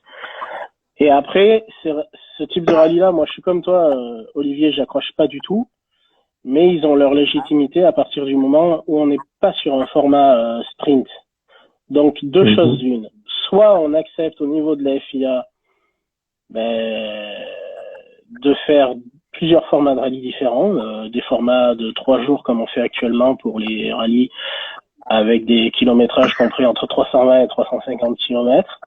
Et quand on va dans des pays comme, vous savez, le débat acharné que j'ai avec Pierre-Henri Barra sur le forum, des rallyes comme le Kenya, je suis pas contre les rallyes comme le Kenya, au contraire, moi je veux qu'ils existent, mais qu'ils existent pour ceux qui sont et pour ce qu'ils méritent d'être. Donc à ce moment-là, on est sur des rallyes de 5 jours, des rallyes de 800, 1000 kilomètres, et on fait des rallyes éprouvants pour les machines, pour les hommes, Ouais, mais avec des assistances qui sont, voilà, tout est repensé.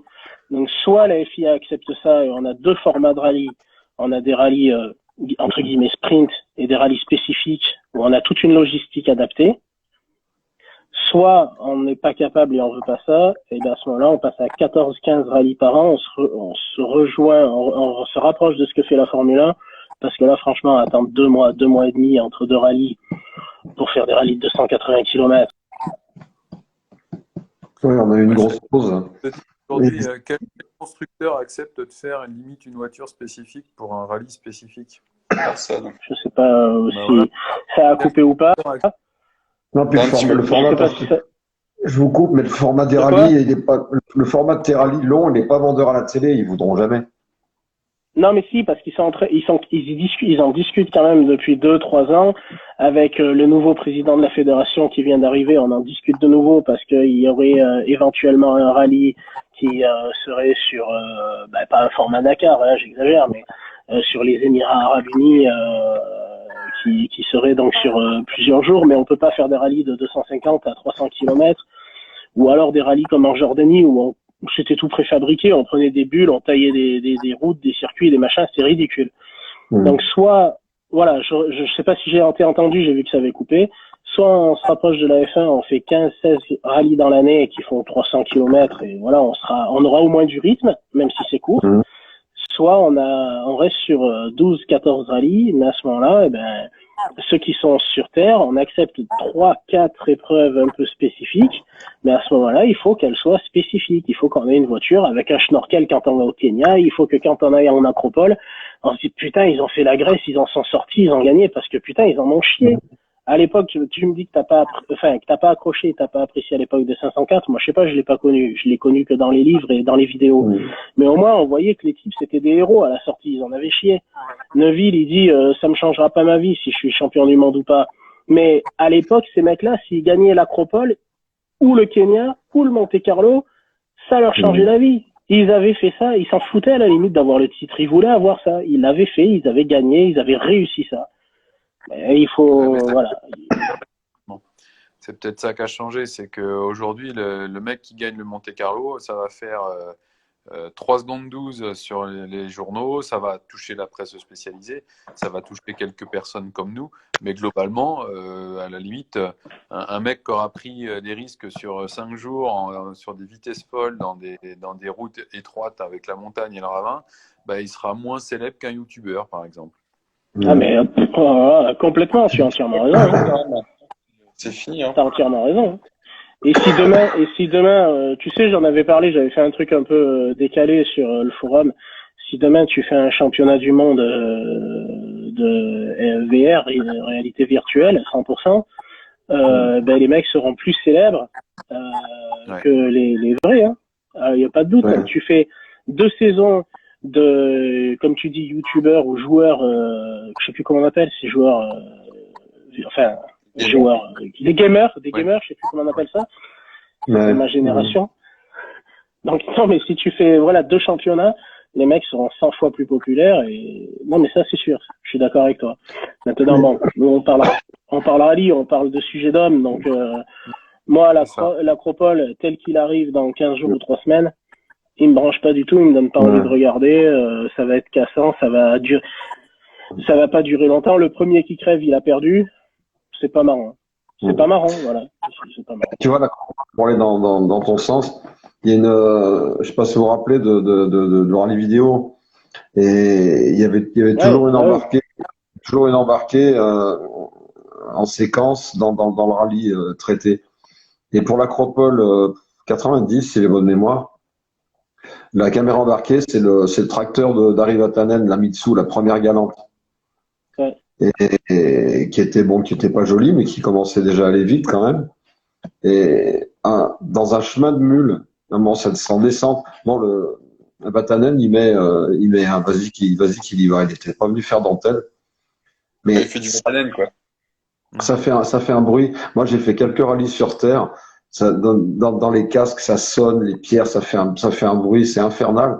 Mais là, avec la Mitsu, la vitesse où il allait, bon, toutes les autres gros pas, j'imagine, c'était la même chose, mais là, c'était ciblé sur la Mitsu. Mais putain, il en met, ça descend, ça saute, ça fait un bruit de ouf. Tu te demandes comment la voiture, comment elle tient autant en si peu de temps. Bon, même, tu te dis la voiture, il va la satelliser, c'est pas possible. Mais non, ça saute, ça grince, ça craque, mais ça passait. Hein. Mais c'est spectaculaire. Il y a un chemin très très étroit, je sais pas, et puis il prend 140, 150 là-dedans. Et puis à l'époque, par contre, ça crevait pas. Hein. Après, moi, il y a un truc tu vois, ça me fait penser à ce que tu dis, Olivier. Il y a un truc que j'aime pas, parce qu'on est à cheval entre deux générations. Il y a un truc que j'aime pas, c'est quand on dit aujourd'hui on est sur des rallyes sprint, les mecs ils sont à fond, t'as l'impression qu'ils conduisent à 200%, et qu'à l'époque, dans les années 80, jusqu'au début des années 90, c'était des rallyes longs, donc du coup ils avaient le temps de voir venir, de voir s'il n'y avait pas des casques mécaniques ou crevés. Et t'as l'impression, quand tu lis certaines personnes, ou quand tu les écoutes, que les pilotes d'aujourd'hui, ils sont plus rapides, ils ont plus de savoir-faire ou autre. Mais en fait, ils se trompent complètement. Alors ils te disent, ouais, mais aujourd'hui, à la fin d'un rallye, il y a 1 seconde 2 d'écart. Oui. À l'époque, forcément, des fois, il y a des minutes pleines. Mais parce que, il fallait changer un pont entre deux spéciales, parce que voilà, il y avait des spéciales longues, c'était cassant. Mais il faut pas croire que dans les spéciales, les mecs, ils roulaient à 80% en se disant que le rallye faisait 800 km. Ils étaient à fond, tout le temps, à 120% aussi, comme aujourd'hui. C'est plus au niveau technologique, ça a évolué. Ouais, bien sûr. L'aérodynamisme, etc. Hein. Les trains, on voit les bagnoles, les bougent pas, quoi. Partout, ça passe. Exactement. Bien sûr. Ça a été débattu. Il est arrivé un truc. Ah, pardon, je sais pas qui c'est qui parlait, je finis. Il est arrivé un truc l'autre jour, ça fait 6 mois. Jean-Todt déplorait, il était encore président, il déplorait le fait que les WRC, il parlait que du WRC, que c'était incassable. Mais c'est normal que ce soit incassable. C'est comme la Formule 1, c'est comme n'importe quelle discipline. À partir du moment où tu dis à un ingénieur ça, tu n'as plus le droit, et ben l'ingénieur, il est capable de se démerder pour trouver une solution. Et ben on a dit aux assistances, enfin aux teams qui s'engagent en rallye, les constructeurs, on a dit, ben il y a plus d'assistance. Eh ben c'est pas grave. On changera pas les ponts à chaque spécial, on changera pas les boîtes toutes les 3 spéciales. On sait faire. Et donc aujourd'hui, on arrive avec des tanks qui sont indestructibles et il y a plus de, comme dit François, la technologie, elle fait que il y a plus, à part Hyundai, heureusement que Hyundai est là parce que sinon on se ferait chier. Hein. Ouais, voilà, c'est ça. C'est quand même beaucoup moins cassant qu'il y a 20 ans un Acropole. Maintenant, il passe des lames pour supprimer les gros cailloux, les grosses pavasses. Là où avant, il laissait d'une année sur l'autre, la spéciale, elle bougeait pas, et puis tu avais toujours les pavés de l'année précédente qui étaient toujours là. Bon, ça reste un mythe, ça reste un beau rallye, ça reste... c'est comme un Monte Carlo, c'est comme un Safari, voilà, c'est un goût Acropole, c'est un goût Monte Carlo. C'est pas un vrai Monte Carlo, c'est pas un vrai Acropole, c'est un peu comme un yaourt aromatisé, quoi. Et tu viens de tout dire. C'est pas la fraise, mais t'as un petit goût de fraise, bon, c'est sympa, quoi. Tu viens de tout dire. Tu prends un Monte Carlo ou un Acropole de l'époque, tu as 300 000 spectateurs, tu en as de partout, c'est noir de monde, ils sont au milieu de la route. Aujourd'hui, ça a un goût de... Il n'y a plus personne. Le Turini, le désert, les spéciales de l'Acropole, tu verras, ce sera désert. Mais par contre, les autres endroits où tu vas pour la première fois, comme Ypres, comme la Croatie, ils n'ont jamais vu autant de monde, t'as du monde. Voilà. Mais toutes ces épreuves mythiques qui nous ont fait rêver, qui nous ont... aujourd'hui, ça vaut que dalle. Ça va. Tu sais, je fais la gueule en parlant de l'Acropole, mais comme ça se trouve, je vais apprécier. Hein. Ça va dépendre du déroulement du rallye aussi. On Ah verra. Hein. ouais, non, mais Mais c'est, ouais, non, mais Ce sont des c'est, beaux rallyes à la sauce 2022, quoi. voilà. J'ai juste un Voilà, truc, je voulais c'est faire. sympa, Maintenant, faut pas s'attendre à des trucs exceptionnels comme on a vécu il y a 30 ans ou 20 ans. Juste un truc, je voulais reprendre. C'est concernant les rallyes des années 80. Ça a été débattu hum, sur Facebook aujourd'hui. C'est Jacques Rancière ici qui a lancé le sujet parce qu'il a entendu à Canal+, justement, en commentaire des spéciales d'aujourd'hui, ouais. que justement, les rallyes avaient changé, que maintenant les pilotes allaient vite alors qu'avant ils allaient pas vite. Donc du coup, il a dit ouais, nous avant on se traînait quoi. Ouais, Et non, mais tu vois, j'étais pas au courant, mais voilà. alors bah, c'est ouais, Pantia il en a débattu sur Facebook avec il y a pas mal de noms assez connus qui sont intervenus sur son poste. Hein. Et lui, il dit, j'ai pas l'impression qu'on se traînait, nous, à l'époque, parce que Mais non. d'abord, c'était long, comme tu dis, je vais pas tout répéter, hein. Et il a dit exactement la même chose. Les rallyes étaient plus longs, les voitures étaient à la limite moins fiables, il fallait qu'on gère l'effort, la voiture, les routiers qui étaient plus longs, les temps impartis qui étaient un poil court, enfin, tout, le rallye d'avant, quoi. Mais Hum. il y avait un rythme, c'est vrai que maintenant, c'est un peu les 35 heures à ce niveau-là, on en a déjà parlé. Mais on a, On fait, ouais, Ouais, mais on avait des complètement. Alors là, voitures. ce que j'ai fait hier, première spéciale 11h08, mais, première spéciale du jour que j'ai vue. 11h08. Non mais on est en championnat du monde quoi, bordel. Et c'est deux tu vois, spéciales, spéciales, bon, tout à l'heure, je disais, les ingénieurs, ils sont capables de faire des voitures qui n'ont pas besoin d'assistance de 70-80 km, voire plus. Et ben à l'époque, eh ben, ils savaient qu'il y avait une assistance à la sortie de chaque spéciale. Donc, ils étaient capables de faire des engins qui pouvaient donner 100% de leur capacité, mais uniquement pour 20 km. Parce qu'ils savaient très bien qu'à la sortie, il y avait 12 bonhommes qui allaient tout changer. Tu vois? Donc, et t'avais par contre aussi des gens, des pilotes qui pouvaient pas tout changer, ou alors des voitures qui n'étaient pas conçues comme ça et qu'il fallait, comme tu dis, gérer l'un plus l'autre. Mais les types, on va se d'abord, déchirer. les types, Hein. ils se déchiraient. Ah ouais, ils se déchiraient à 200%, exactement comme aujourd'hui. La différence, et encore, je dirais elle est la même, c'est que quand tu avais des longs rallyes et que tu avais 2 minutes d'avance sur celui qui était devant et 3 sur celui, enfin de retard et 3 d'avance sur celui qui était derrière, tu pouvais assurer. Mais Fourmeau, c'était un peu son cas aujourd'hui et il s'est mis. Et à l'époque, il y en a qui s'y mettaient aussi. Hein. Regarde Rohrl au Monte Carlo 85, il a de l'avance tant qu'il peut, il s'y met. Vatanen qui est à plus de 4 minutes gagne le rallye. Ouais. Voilà, t'as plein d'exemples comme ça. Hein. Tu sais, tu Vas-y. reparlais des écarts, je veux juste revenir là-dessus, parce que je vais oublier. Il y a effectivement des écarts assez serrés entre le premier et le second, là, au jour d'aujourd'hui, sur le rallye d'aujourd'hui. Le troisième, c'est déjà un peu plus loin. Bon, bah, le quatrième, c'est très loin. Et le cinquième, on n'en parle même pas. Ça me Ouais. rappelle. Je m'étais amusé à faire un truc à une époque, les écarts qu'il y avait au Monte Carlo, parce qu'en plus on prend souvent comme exemple le Monte Carlo, parce que c'est lui qui a le plus impressionné tout le monde. Mais le Monte Carlo, c'était pas un bon exemple, parce que les conditions étaient tellement difficiles qu'il y avait des écarts assez importants à la fin sur les 10 premiers, alors qu'ils étaient nettement moins importants sur des rallyes comme l'Argentine, le Portugal ou autre.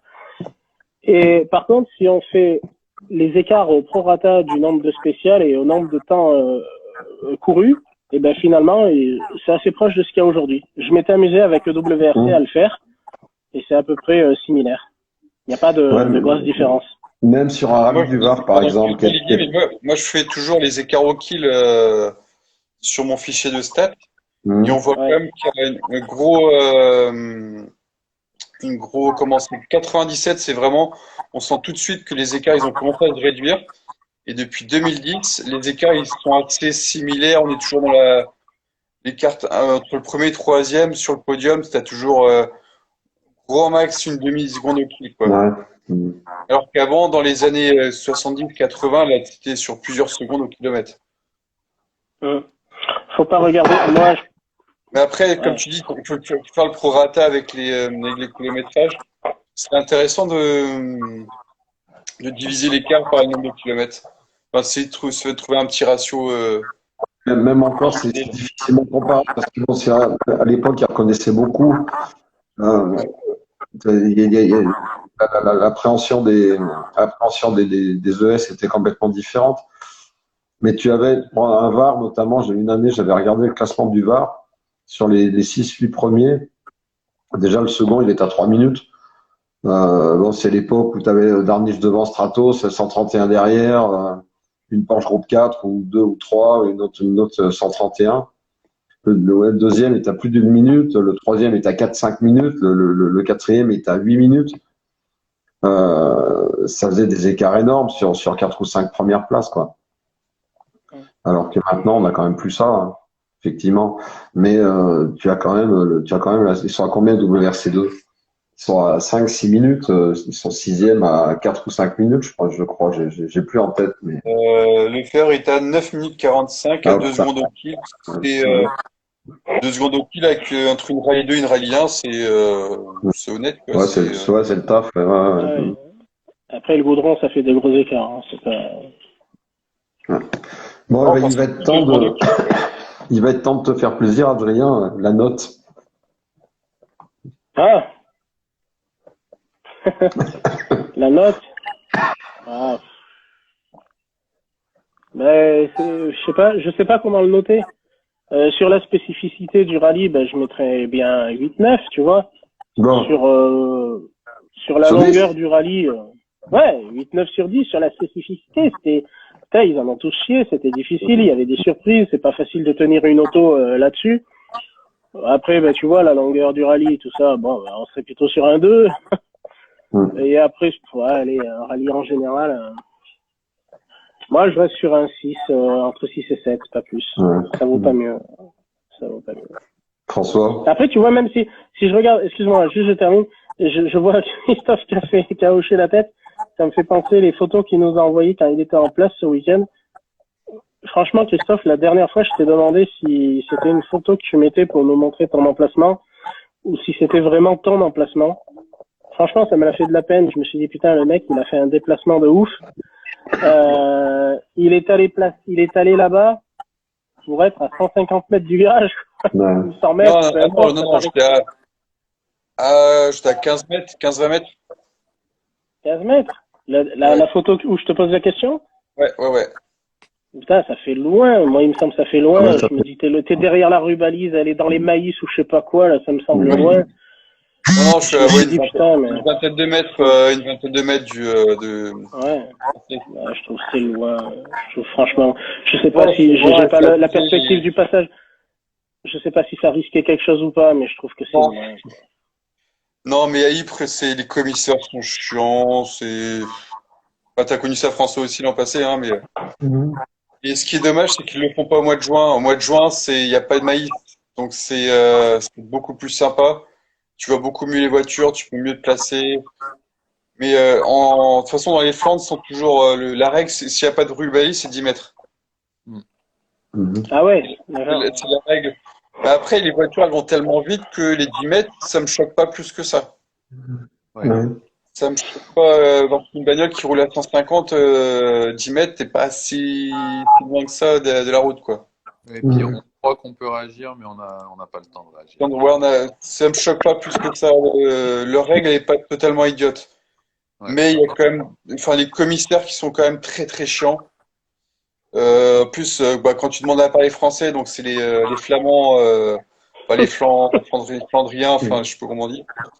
Les gars des Flandres, ils aiment pas les Français. Donc, tout ce qui parle français, ils aiment pas. Donc, au final, je parle anglais. Je parle anglais, ça se Mhm. passe mieux. Avec mon magnifique accent français. Mais, enfin, il y a quand même de la règle, vraiment, mais.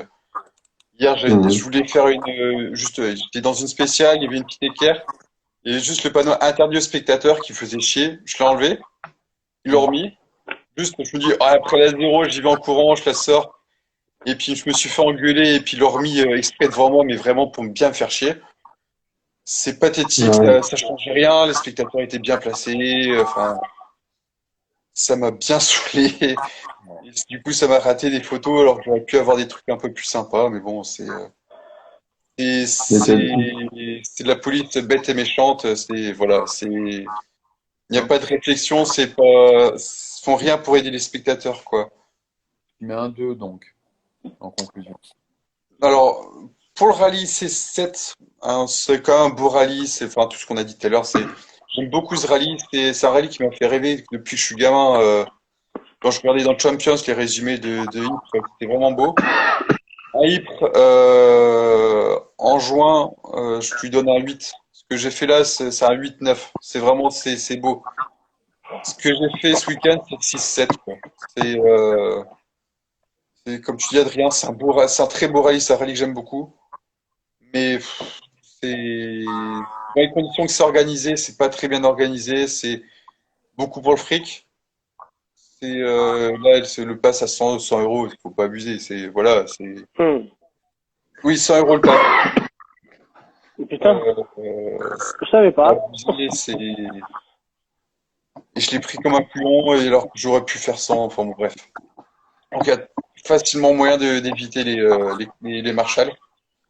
Mais j'avais pas envie de me prendre la tête, j'étais tout seul dans la voiture, donc c'est pas évident de squeezer facilement les marshals. Mhm. Et, bon, voilà, c'est comme ça. Mais ça Donc, rallye que j'aime. il perd des points pour sa position au championnat du monde, finalement, un peu, là, avec ce que Pour le tu fait nous que ce dis là. soit modique, pour le fait Mhm. que bah, ça soit beaucoup trop cher. Mhm. Enfin, le rapport qualité-prix, Finlande, ça coûte moins cher, c'est 90 euros. Et c'est la Finlande, quoi. C'est le plus beau de tous. Donc voilà, tu peux pas faire mieux que la Finlande. Voilà. Et Donc, en finale, tu mets combien? moi, comme je dis, 6-7, comme 17. Adrien, ça me. Et François, il Après, dit quoi? ce que tu dis, juste avant que François donne son avis, ce que tu dis sur les commissaires qui sont très chiants, il faut savoir une généralité qui s'applique pas qu'à la Belgique, c'est que les commissaires appliquent une autorité qu'ils n'ont pas à la maison. Voilà. Ça, c'est ce qui, et je parle en connaissance de cause, je suis Ça, commissaire et j'ai un chef à la maison. Donc, voilà. c'est l'éternel débat, ça. Une fois que tu es dans, dans la nature, toi, tu te venges, quoi. C'est un Ouais, mais peu, non, mais, ça manque un peu de bon sens des fois. Et après, j'ai discuté avec un Marshall ce matin qui, pour le coup, était super sympa, qui me disait que la FIA, ils sont super stricts aussi. Et la mère ah Mouton, oui, elle elle est très très stricte aussi. Mais, Bah oui, parce qu'elle est il faut encore pas la en mamie. il faut pas en parler parce qu'on va déborder d'une demi-heure, sinon. Ouais, sachant on est déjà là depuis 1 heure et demie. Là, on a fait ouais, long aujourd'hui. François, la note. Ah bah, moi, je vais pas être bien différent de mes camarades. Je vais pas dire que je me suis vraiment éclaté quand même devant l'écran. Mhm. Alors effectivement, il y a eu des rebondissements, il y a eu des choses intéressantes. Euh, Après, ouais, je vais un 6,5 allez, pour Mhm. faire la synthèse. Ouais. Ouais, c'est vrai que je pense aujourd'hui que de toute façon, quel que soit le rallye, un WRC, je lui mettrai pas une note extraordinaire. Bon, Ah ben voilà. Bon, ça, ouais. Ça manque de panache, il manque un truc, quoi. il manque Écoute, quelque chose. Ouais, voilà. Ça manque Il de- manque quelque chose. moi, j'arrondis à ta note, François. Moi, je mets 7 tourons parce que Tanak, il m'a enthousiasmé. Tanak m'a enthousiasmé. J'étais content de le voir revenir Baston. J'étais content de le voir chicorner un peu Neuville. Et puis, je suis content qu'il ait gagné. Même sur 3 cylindres. Le parcours, c'est vrai, moi, j'y suis jamais allé. Le parcours, je suis pas fan. Euh, toujours ces carrefours, ces trucs. Moi, il y a des enfilades, par contre, qui vont très très vite, là, où effectivement, c'est gros cœur. Mais dans la globalité, c'est vrai que c'est pas mon rallye préféré. Mais en définitive, j'espère qu'il m'en voudra pas, que Calais ait eu son souci.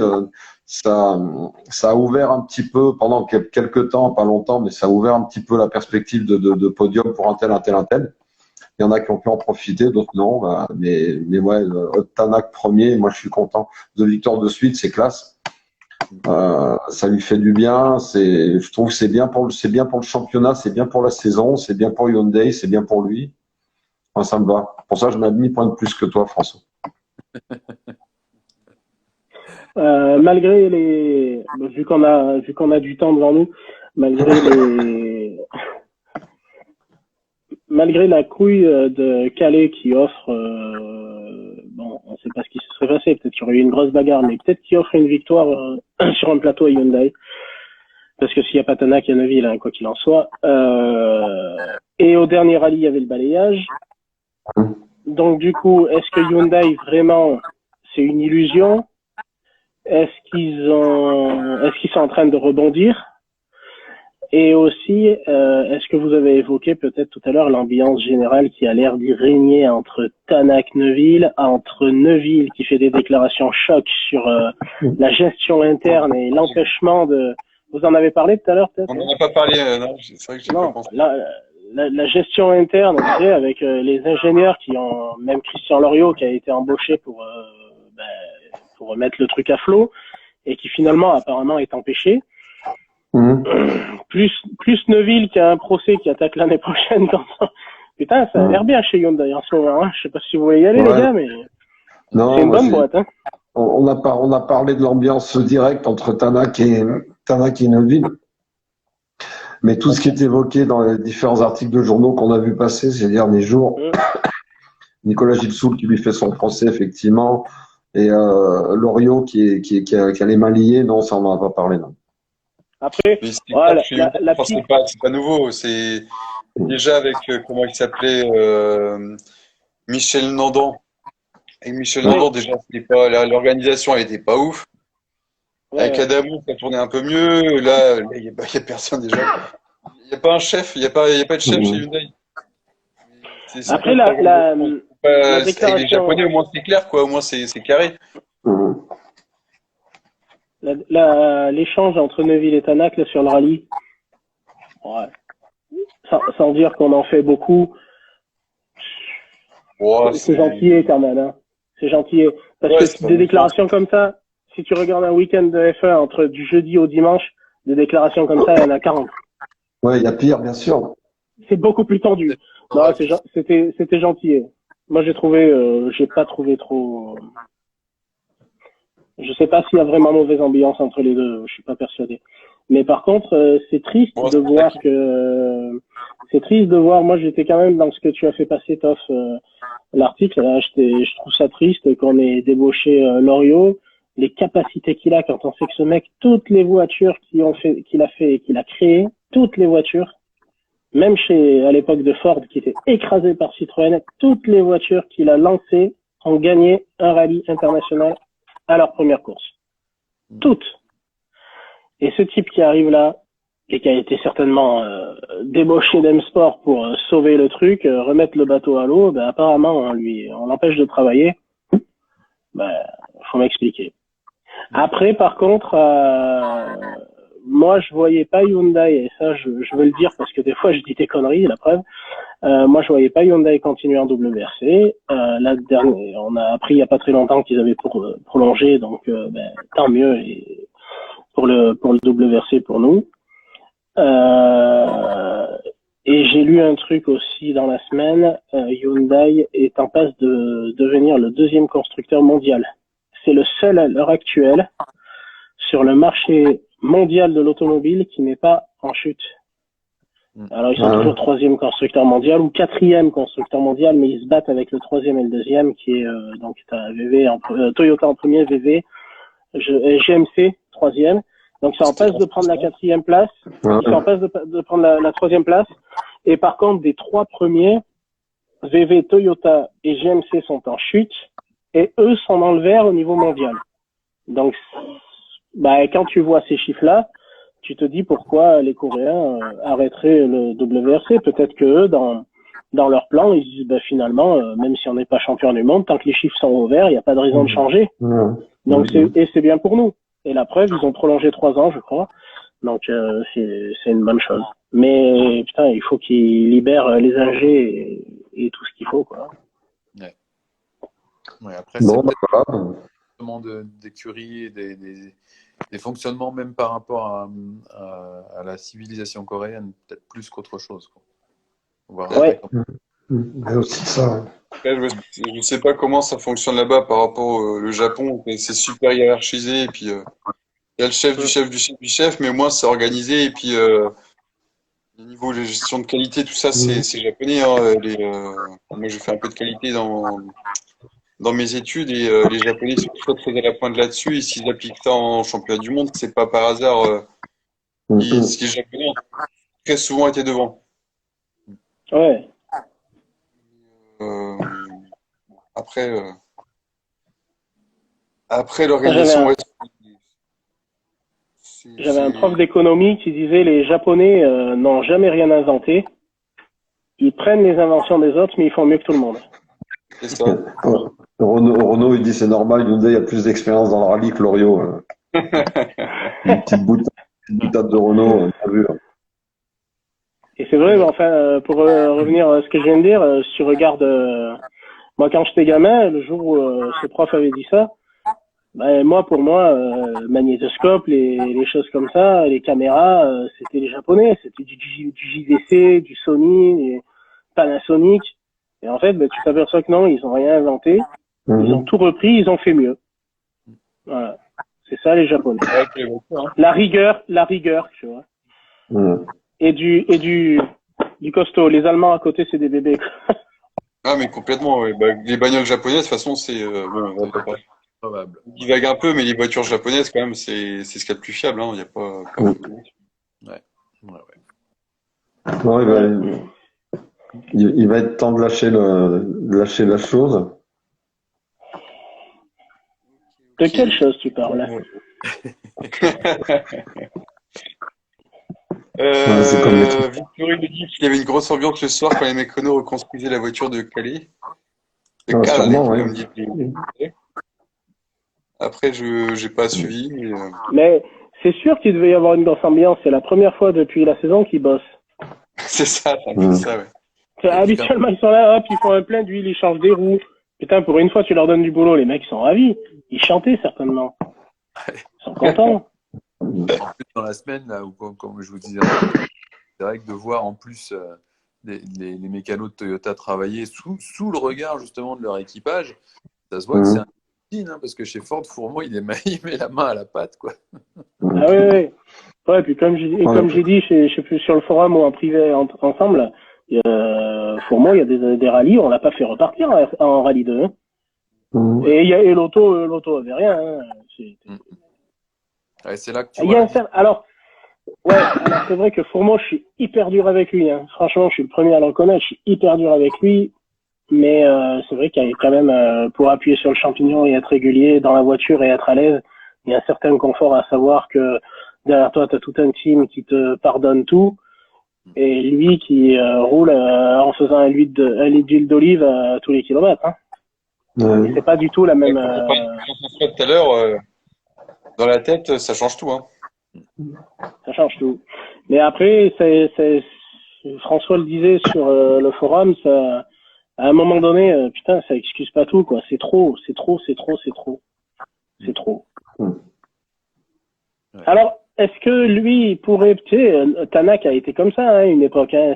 Tanak, c'était dans les arbres, quand c'était l'époque de la Focus, en privé, et tout.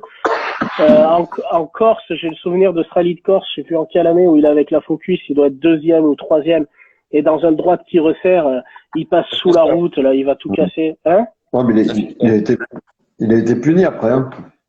Qu'est-ce que tu dis, Christophe? La Fiesta, quoi, la Focus. C'était la Fiesta. Mais bon, après, voilà, tu vois, ça s'est arrêté. Il est pas. Alors, est-ce qu'il faudrait l'envoyer au Goulag lui aussi pendant 2 ans et qu'il revienne Je sais Ouais, pas. c'est pas déconnant. Hein, quand tu vois les carrières d'Evans, s'il a fait ça pareil, il a fait des Voilà, c'est ce que j'allais te dire, Christophe. Evans et Tanak, c'est assez similaire à ce niveau-là. Retour en R5 et pire, parce que Tanak, il était retourné en Subaru, il a refait une saison en Sub, en groupe N. Hein. Tanak, il a disparu complètement. Hein. Ouais, il a disparu complètement en 2013. Tanak, on savait pas où il était. Hein. Il me semble. Hein. M'arrêtez si je me trompe, mais Pardon, j'ai pas compris. championnat d'Estonie en Subaru Group N, il me semble, me souvenir de ça, moi.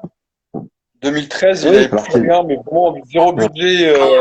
C'est des copains à lui qui lui ont monté un programme à l'arrache complet, et puis il a grimpé petit à petit. Enfin, il a regrimpé les. Et 2014, il repart en R5. Ouais. On le voit. Je sais plus avec quel sponsor. Avec des mecs. Voilà, après, Elfin Evans a descendu en R5, qui a fait qui a été démonstrateur pro pour Demac, enfin tout ça. Ouais. Tous ces deux-là, ils sont remontés en WRC, champion du monde et vice-champion du monde, en parvenu du Diable Vauvert. Je trouve que c'est pas mal. Par contre, si vous regardez Eric Camilli, malheureusement, qui a été titularisé en Il a fait la même WRC, avec Emily, mais il a pas. il est descendu, il n'arrive pas à remonter. Là, c'est Evans, peut-être juste financier, là aussi. ouais, c'est financier. Evans, tu vois, tu disais que Tanak, il avait eu l'appui. Putain, c'est quoi ces échos, je sais pas. Tanak, il avait eu l'appui de collègues et peut-être de la Fédé estonienne, hein, qui est toujours très, très, très engagée. Evans, il a une fortune personnelle. Enfin, son père a une fortune personnelle, un petit peu type Greensmith. C'est pas des fortunes, c'est pas des milliardaires, c'est des entrepreneurs qui ont de l'argent. Et donc, ça te permet, si ce n'est de rebondir, de te maintenir, enfin, de rester dans le circuit et de maintenir ta présence. C'est important. Après, ouais, Camilli, si tu regardes, s'il va pas au boulot la semaine prochaine, il est dans la merde. Hein. Donc, en France, les pilotes, on a eu la chance d'avoir Loeb et Ogier, qui étaient un petit peu deux extraterrestres qui ont été propulsés par Rally Jeune. Et Ogier, est-ce qu'on lui a pas aussi filé grosse chance parce que c'était à l'époque de Loeb, tu vois, ça faisait un petit peu la continuité. Mais sinon, si tu regardes, on a des pilotes de talent en France, hein, mais ils sont pas ils sont pas soutenus même du tout. Hein.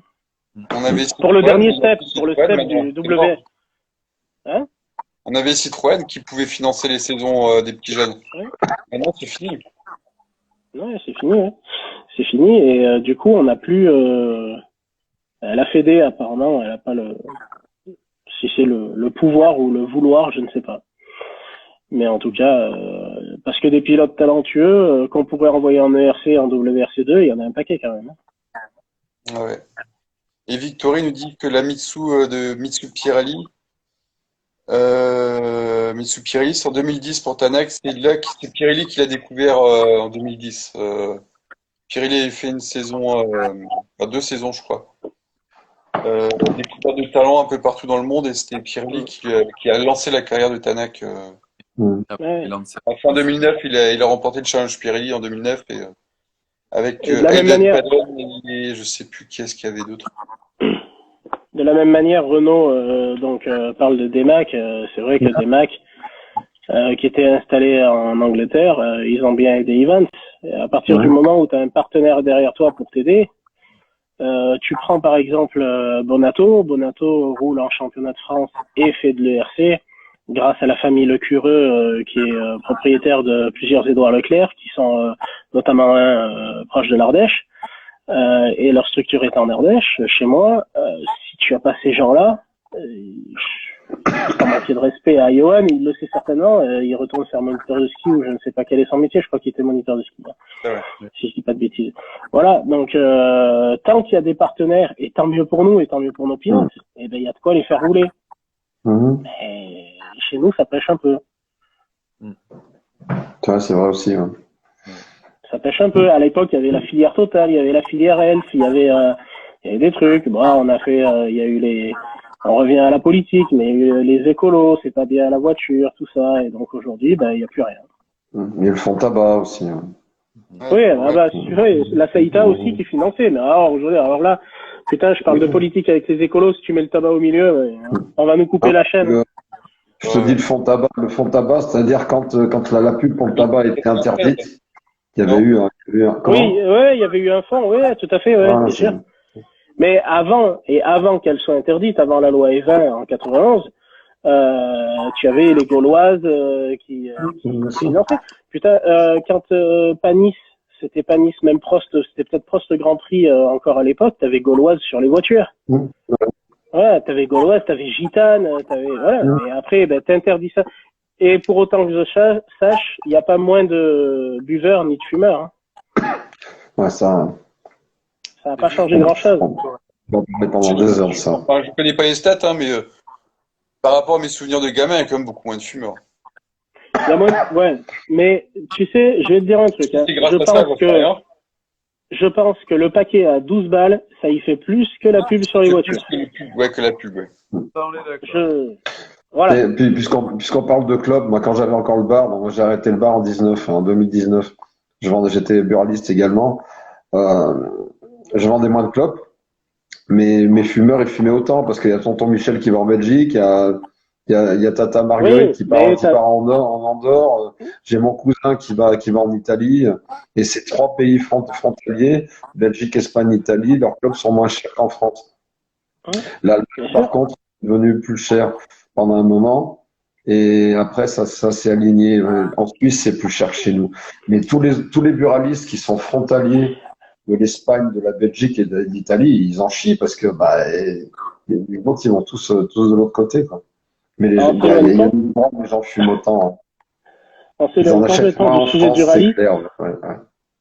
On s'éloigne complètement du sujet du rallye, mais les Allemands ont une très bonne idée, moi je trouve, avec les cigarettes, c'est que un paquet format 20 cigarettes, tu achetais ça pour, alors je te parle il y a 10 ans, mon épouse fumait encore, t'achetais un paquet pour 2 euros de moins qu'en France, donc à l'époque il était à 7,50 €, on va dire en France, et là-bas bah, tu l'achetais 5,50 €, mais dedans il y avait 17 cigarettes. Mhm. Quand tu ouvrais le paquet, il était, voilà. Et à la limite, Ouais, j'avais exact. trouvé l'idée très bonne parce que j'avais dit, tu ouvres ton paquet, le mec qui est habitué à fumer un paquet par jour, finalement, il fumait toujours un paquet par jour, mais il en fumait trop de moins. Donc, j'avais trouvé Mhm. l'idée plutôt bonne. Ouais, ça, Mais effectivement, après, moi, j'ai vu. après, la pub sur les voitures, à mon avis, ça n'a rien à voir. Ou Ouais. une part vraiment minime. Sinon. Ok, bon messieurs, moi je ne peux pas dire, mais je commence à fatiguer. Adrien, il ne veut plus être avec nous. On Non, a si c'est bon. sérieusement décidé quand même. Hein. Il est très beau ton parquet, Adrien.